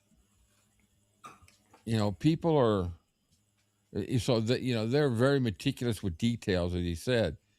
And once again, I'm sure he doesn't have the same memories and details with other funeral directors and all that. I mean, other people that he's have taken care of. That one would it just seemed like you would remember. And plus, too, when they're doing it, well, that would be more the hospital. I don't know. Maybe he was a note taker. Maybe. But yeah, and you got nobody here arguing whether the sheet was green or white. It's just like his details are very good. A good memory. I had certain events in my life where I could remember a lot of the details. Well, I'll give you an example: the concerts. But yeah, you're right. It's amazing that it's amazing. I'm just glad he, as much as this is like some are saying eerie and all that. I'm glad he was able to document it and put it out there for those who want to read it. I see nothing wrong in reading this. It's just an account of what happened, No, and yet, it's not like negative on Elvis. and yet he's very respectful and very dignified and very, although it's very quote unquote mechanical, it's not written like that. Yeah, you're right. Who said that? Somebody said, oh yeah, Laurie said that the fans were very respectful. Even at the big crowds around Graceland, they, it wasn't silence, but it wasn't, people. There was no fighting. I think we talked about this last week. It was just so freaking civil. And you know what happens to people when they're out in the heat and they're sweating and they can't get water? They start getting, rude and pushy and shoving around. It wasn't like that. There were people getting sick and passing out from the heat and all that. That's a different situation. But people were crying here and there, but it wasn't like they were wailing at a New Orleans funeral like they do there. It's just and that's just the culture for New Orleans. That's nothing wrong with it. That's just the culture, or other places. But I don't know. It just goes to show. It's a shame that you can't take stuff like this and have somebody that is not a fan of Elvis that talks about him being racist or talks about him being the type of person he is, and then to have them explain to you why, if the Elvis is the way you describe him, why do people? And it wasn't just the people that were lined up; it was the whole city. So they didn't even have to be in line there. It was the shops, it was the restaurants, it was, I know that the little, I don't know if it may have been a 7-Eleven that we'd go down and get water every once in a while, or a drink or soda, or some old wiener for a hot dog that had been turning on the thing for 6 days. And it looks like that old woman that it's No mental image. I'm never going to eat hot dogs again. But anyway, everybody was nice and everybody was accommodating. And as a matter of fact, when I think about it too, I remember the guy that was running the 7-Eleven. He had people go out and see if we needed water. Sure. And they would bring out bottles of water for us to buy from him. Obviously people were paying for him, and he wasn't scalping like they do today. Something happens today, it's like you have a storm, a hurricane or whatever goes through. Next thing you know, hotel ranks go sky high because they're taking advantage of the situation. It was just, I can't think of ever seeing anything. I've never been to other ceremonies or processes like that. I've never gone to another funeral like that of a rock star or anybody like that. But what I've seen on TV, you just see that it's just a different culture, and it wasn't just now. It's just a different culture with Elvis fans. It's You the know, same culture from the day he began to the day he died to the day. The true blue Elvis fan community has that culture. one of the things that's always stayed with me is when Rex Humbert was recounting as they were driving down the boulevard and they came to the stoplight. He said, and a guy on a big old motorcycle pulled up Mm, next to them, and he was like he said he could see he was like a real, genuine motorcycle guy with ripped off sleeves and tattoos from one point of his body to the other. He said, and when they pulled up next to this guy at the stoplight and he saw the hearse next to him, he stopped and he put his feet on the ground and he took his helmet off his head and he put his helmet on his handlebars and he lifted his hand and he saluted. wow. And he waited for them to drive off before he followed. Elvis had fans from every walk of life. You didn't have to be, you didn't have to be, from the South. You didn't have to be from, New York or the West Coast. You didn't have to be black. You didn't have to be white. You didn't have to be any nationality. You didn't have to have one certain type of cultural background, like you come from a rich family or you're poor people or like you just said, a motorcycle gang rider, or you could be a businessman or whatever. He appealed to every facet of humanity. I think that's because he was human. He never had any airs about himself. He never walked around with, "Oh, I'm the greatest entertainer in the world," kind of thing. He's like, he said it himself. He said, "I'm no different than the next guy. I also put my legs in my pants one leg at a time." Bringle Starr said something one day, and it kind of sets it. It just kind of, even though I'm Ringo is one of my favorite ones of the Beatles as far as the personality wise. It he made about, I don't know, it may be 10 years ago. There was a point when he said, I will not be doing autographs anymore." He Mm. just decided, he'd had enough of being asked for autographs or anything that would give some kind of attention to an adoring fan who put him in the big mansions where he lives now. I then I got to thinking, when I heard that, I thought Elvis would Elvis would be signing autographs, on the last day he was alive. Yeah, I mean, he did that at the I'm gate. talking about even if he lived to be 90 years old, being the age of Yeah, Ringo now, he would have yes. never stopped. Never. No, no.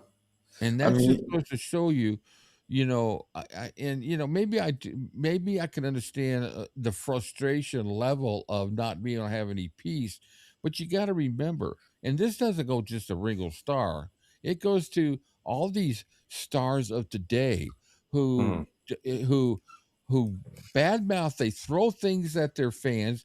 They tell them today, well, if you vote for Trump, you're out of here. I don't want you to buy my music no more. They make it political and all that. mm. And it's just like, it's like they don't realize where are they getting their money from.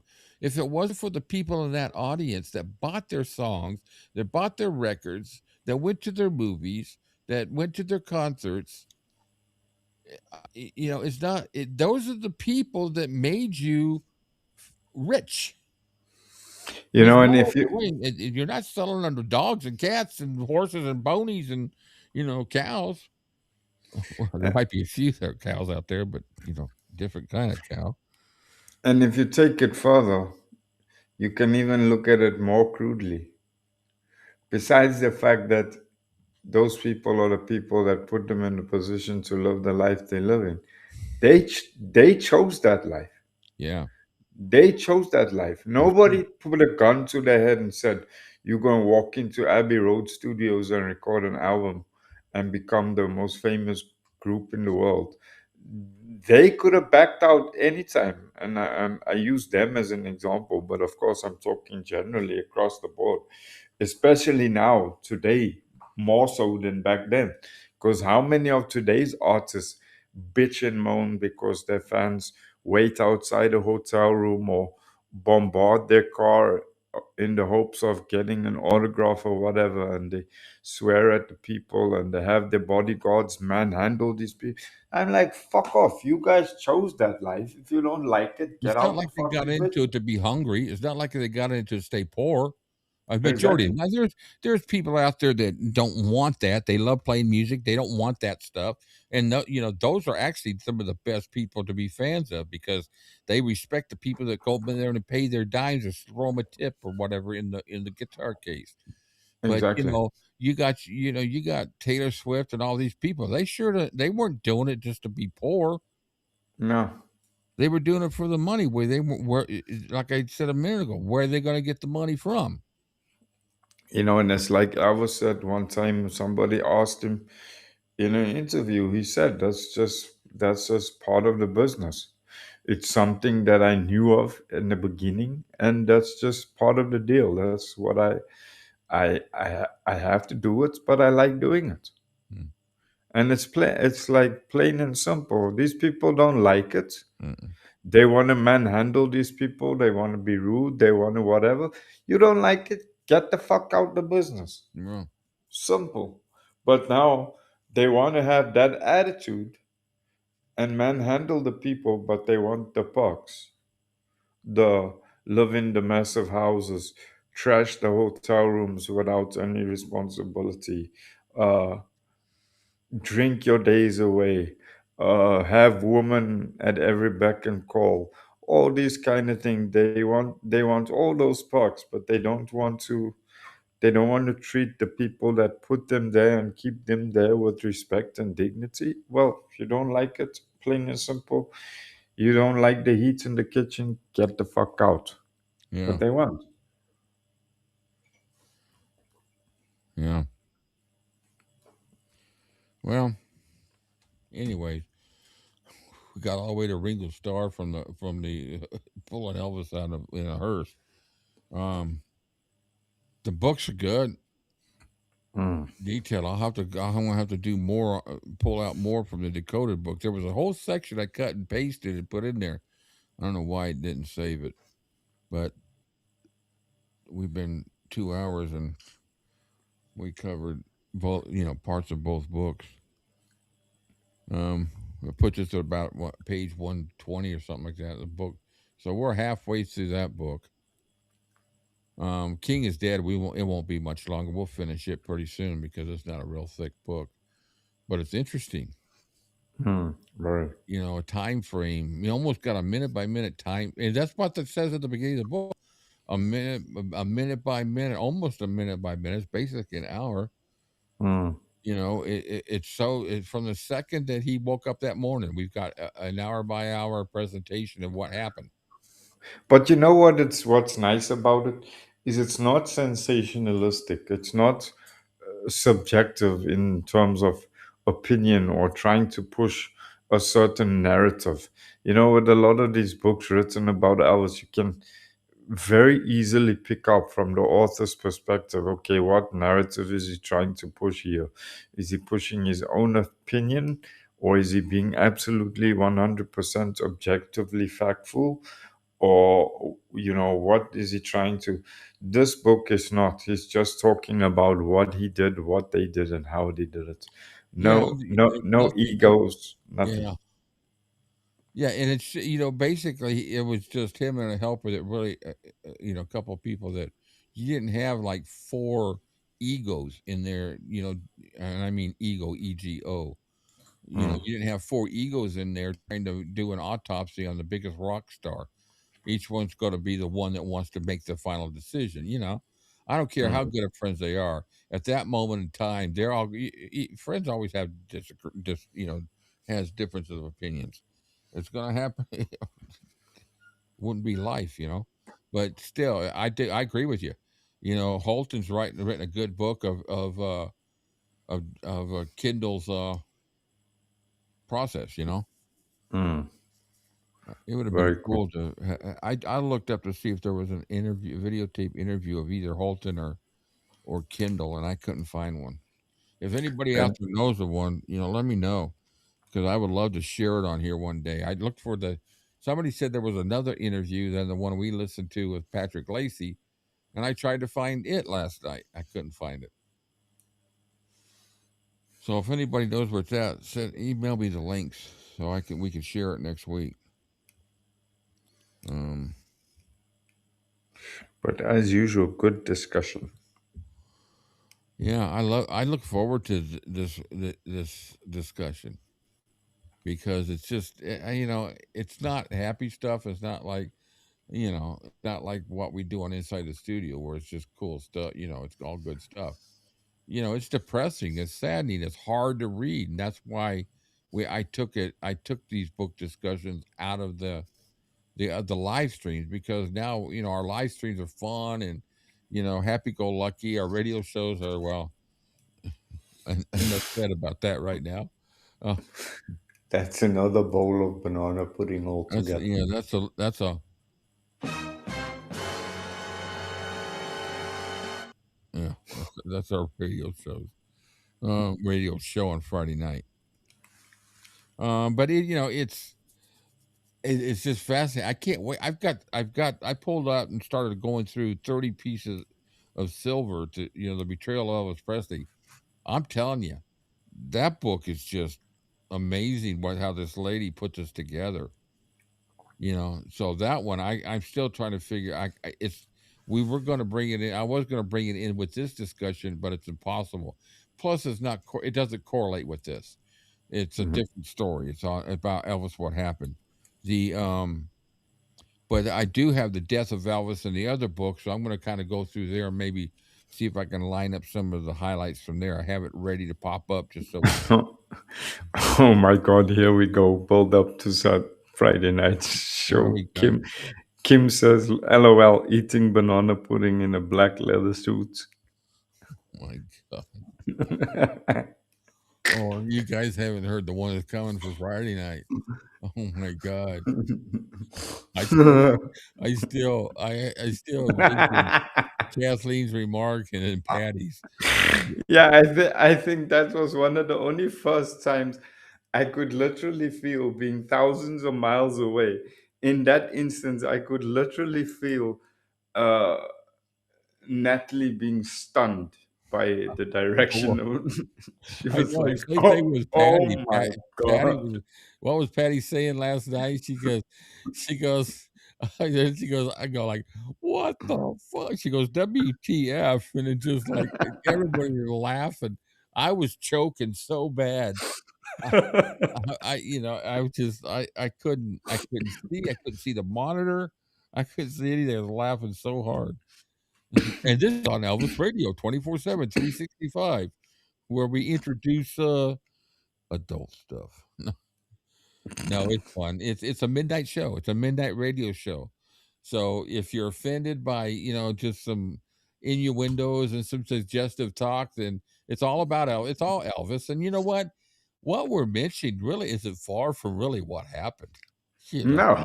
It's all it is just we're just kind of making it entertaining. And we have proof of that on film when Joe says to Elvis, "How was your launch?" I know. Anyway, yeah, if you're part of Discord, you didn't watch us. The whole chat's on Discord in the Blue Moon Radio. So the chat part is, if you want to have a recording of Friday night show, email me. But you won't be able to see the chat, which is what the funny part was. All right, who's got a webcam checking me out eating banana pudding in my leather pants?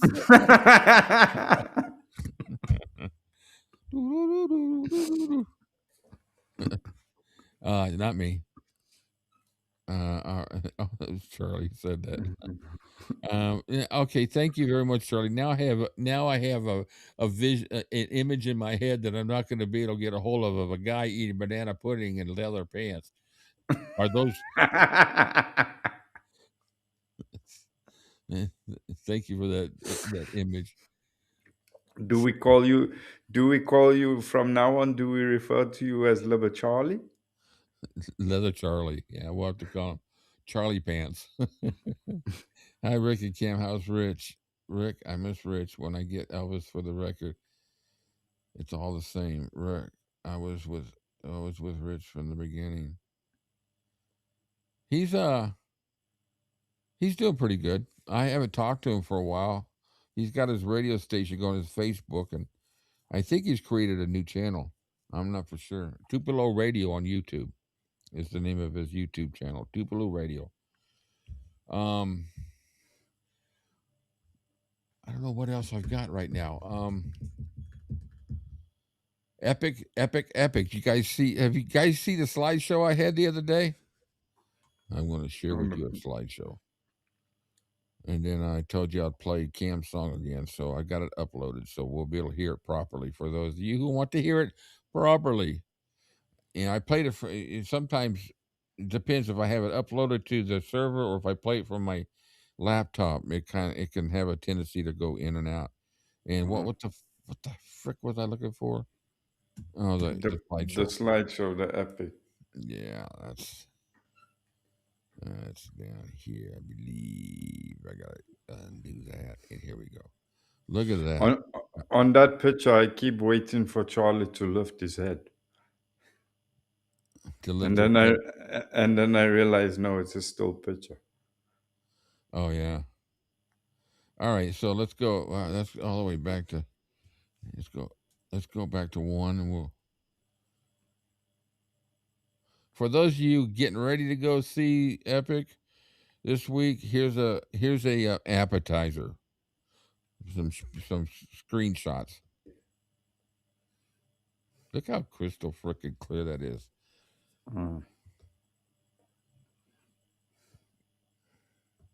I know, isn't that crazy? 93% score on Rotten Tomatoes. I saw that. Well, theaters are starting to advertise it more. There's some local here that are going to be showing it 4 times a day. Wow. You know what? If that was the case, I'd go to the first show and I wouldn't leave till the end of the night. Mm-hmm. I might even take a small urinal with me. Sit in the back row. I can't believe I just said that. Oh my gosh. Sorry, folks. That's probably an I just gave Charlie an image back. I guess that takes taking your PJs to a new level. Yeah. Just great shots, man. I don't know who I got these from. I think they were posted on Facebook. Okay. So we know that's Ronnie on drums, right? But if you take a quick look at the face real quick with the hair the way it comes around, it looks it kind of looks like an ape sitting there with the head, because the hair makes see where the part of the mouth, the hair looks like it's a mouth right there, right below his nose. It looks the way the hair is formed. That looks like the mouth. You guys can't see my mouth. Anyway, trust me. That's a great shot. That's a beautiful shot with the light there in the background. Am I going? Oh, I went backwards. Okay, I'm going out. That's the one I got from my desktop right now. That's a great shot.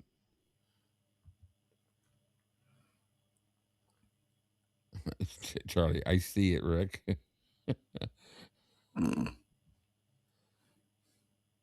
I'm gonna be very interested to find out what Epic grosses within the first week. Yeah, we'll get it. Yeah, we'll have to check that out. Now, I'll say this every week when we talk about Epic and all that, until it comes on streaming. The day it goes on streaming, for those of you who have not seen it, aren't able to see it, I will be doing, as long as everything goes fine, I don't think I'll have any issues, because I subscribe to the service. I'm sure I subscribe to the streaming service, and if I don't, then I will subscribe for a month. But anyway, I'm going to stream it. I'm going to stream the movie. So for those who can't see it, go to the theater like me. And Cam can't go see it. Anybody else or people that want to see it again, join us. We'll have fun. We'll have to call it an Elvis. What kind of an epic party? an epic party, and a party that is of epic proportions on Elvis-A-Z. That's a hell of a title. Yeah, try say that when you've had a few shots.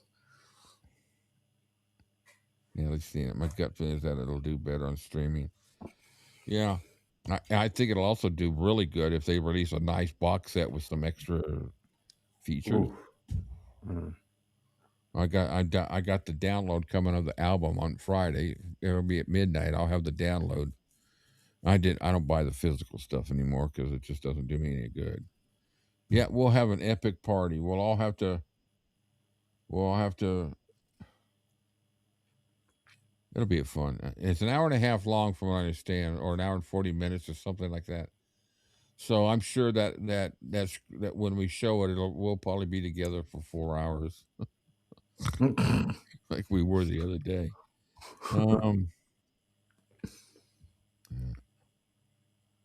See, what's cool about these are there's just you see even this picture, you can really make out everybody. I mean, you Mm. know who they are by shadows because we're so familiar with them, but you can Mm. actually see their faces even in the dark. It's so Mm. fine in detail.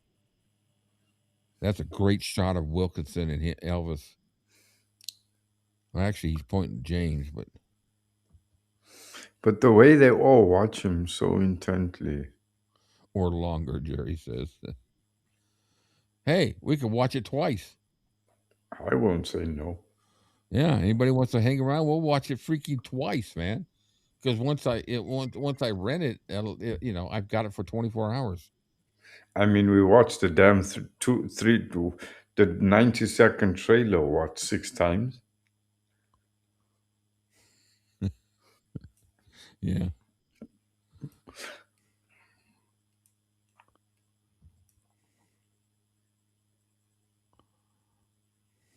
I might have to get a little whiskey for my bubble. For those of you who don't understand that weren't here earlier, I'm sorry. It's a joke I told, one of my dad jokes. I think half the people here already heard it. That's a good shot. That's Mm. who knows what song he's singing there? I can't think of it, but there's a particular, what is he? That's Lottie Miss Claudia, is it? Or is I it think so. because he's looking at, well, he's got to be, he might be looking at JD there because he's looking over his left shoulder, so he can't be looking at Glenn or Jerry. Somebody let me know. What song is that? Somebody out there knows. It might be Lordy Miss Lordy. Or it might actually be, what's the other one? I know it's not, I don't think it's How Great Thou Art because somebody's going to know. We'll see. It could even be Big Hunk of Love, too.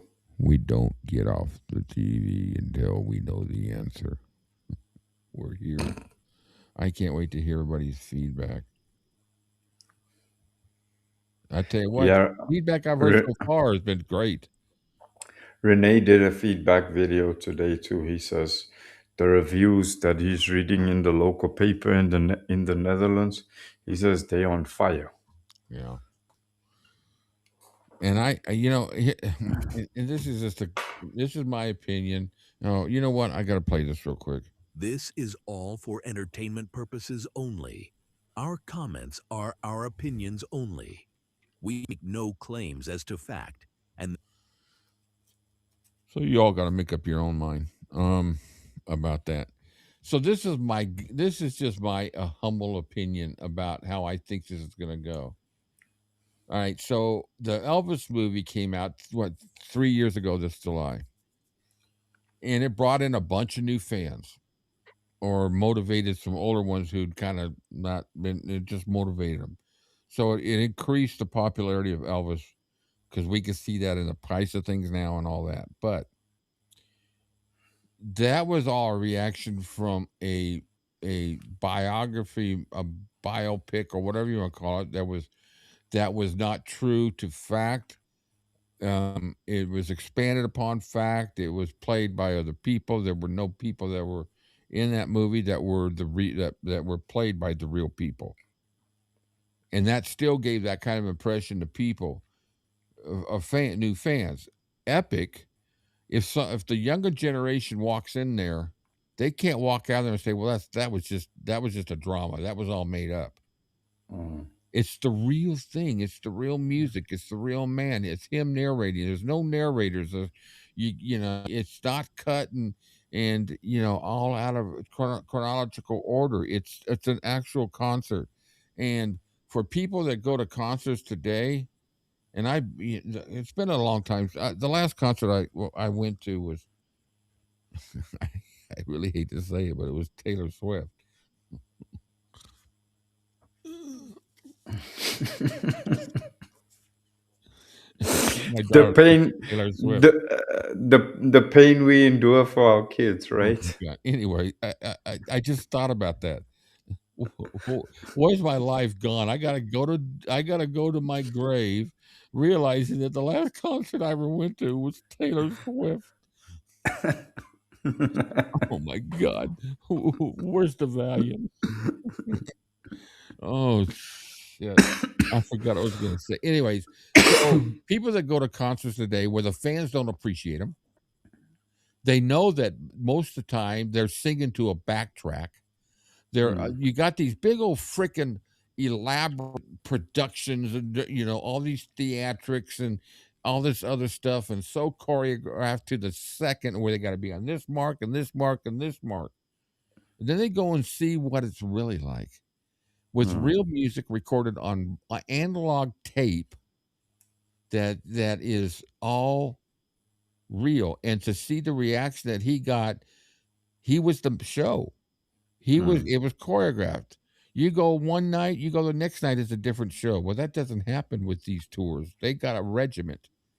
And if you break out of it, then you get screamed at and yelled. Now, let me step back for a second. I do give a lot of props and respect to Taylor Swift for the fact that she showers her money. She puts her money to where it's needed.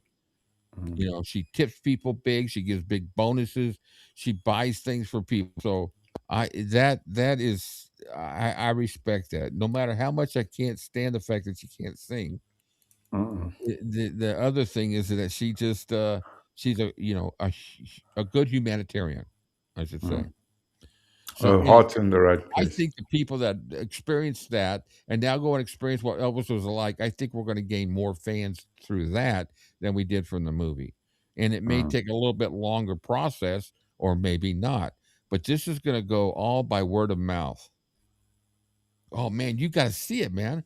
I can imagine. It's just like, think about the video we watched of those young kids that sat there and watched the re-enhancing of the 30 hits of Elvis, and when they sat there and heard the original Suspicious Minds and the enhanced one, and where it was remastered, they saw the difference and they were impressed with it. And people are impressed by YouTube when they see Elvis singing stuff like Bridge Over Troubled Waters, Hurt, If I Can Dream, and all that, when all they were ever taught was or heard was Hound Dog, Don't Be Cruel, and nothing against those songs that made them famous and they're great songs.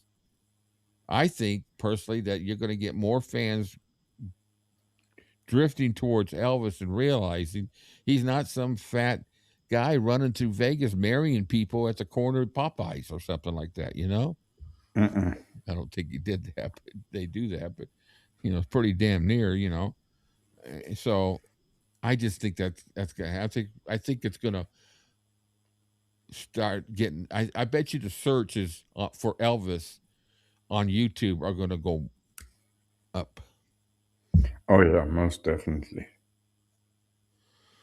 Yeah, I'm getting it for I just off the wearing that nightlife look. I'm the thing that sold me on the album. And then Happy Days good. And while I look at the list that I saw on the song list, there's some freaking good. Hopefully they're as good as remixes as wearing that nightlife look. You're right, Kirsty. I agree with you. You got the song. You get it on. Yeah, me too. I can't wait. You know what I'm going to do? We're going to play it on Friday night show. Going to play the whole set. Well, not at once. We're going to play tracks through the night because we got 5 songs from Natalie and 5 songs from Patty. She actually gave me 6. She told me to take one out. I got to pick the one. She couldn't pick one. Shit. So we're going to have that because Patty, for the 3rd week in a row. Now I'm talking like Elmer Fudd. For the 3rd week in a row, she's guessed the word of the week. Yeah, and I've already got the word of the week for this Sunday, and I haven't told Cam yet because I thought about it. And I'm going to message it to him, see what he says. He's going to laugh. I'm sorry. I'm laughing at myself today. Here's the words. There's the word of the day for Sunday.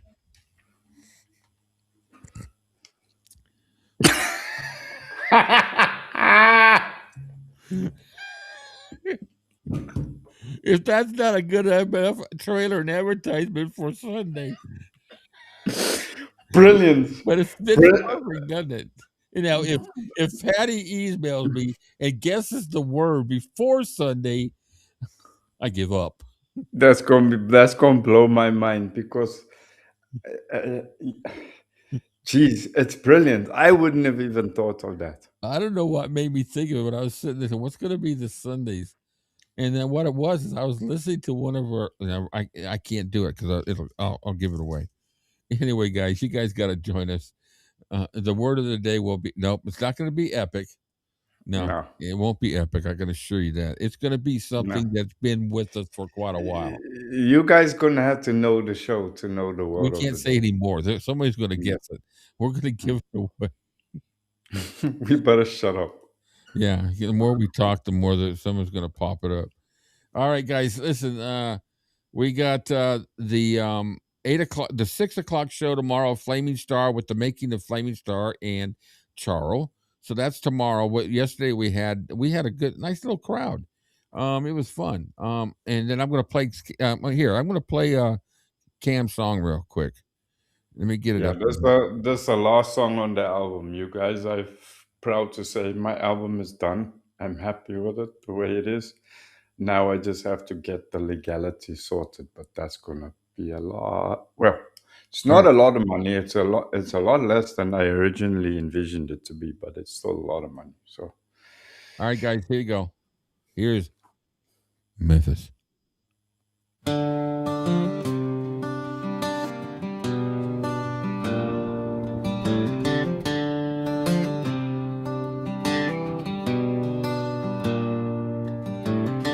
I wanna go to Memphis and Graceland. I wanna see the river that the king swam, where the stars shone in the street and the rain fell sweet and the money grew on trees. Well, it was more than a memory, and I'm going there one day. The things they told me that I'd only find if I tried, if I tried.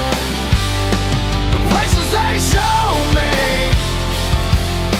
when they were alive, and it's my time, and it's my time, and it's my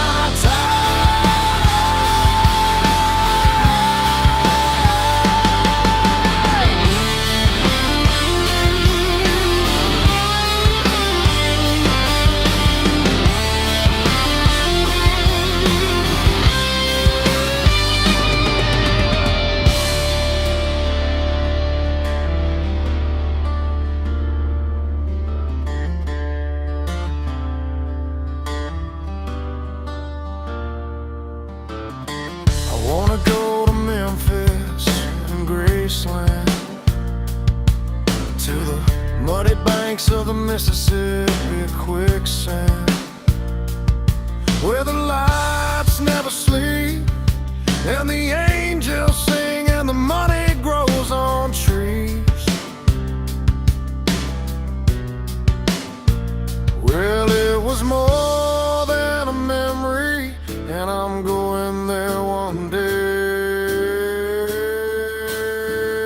The things they told me that I'd only find if I tried. If I tried. The places they showed me when they were alive, and it's my time, and it's my time, and it's my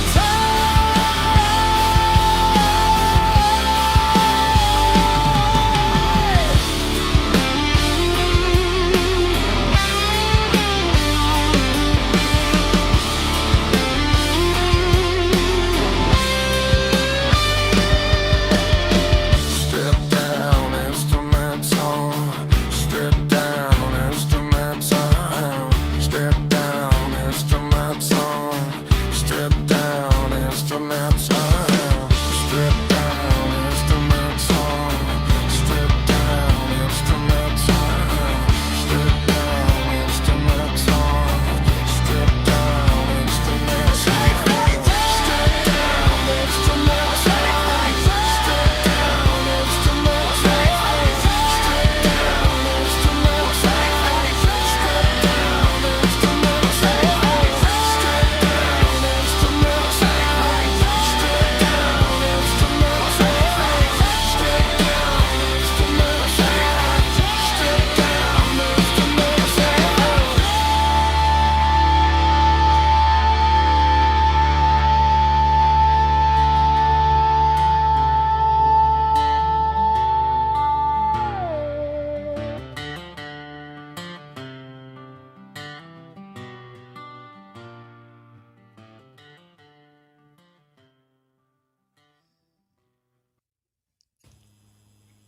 All right. You want to fill in a bit of the song, or pretty much set? Or?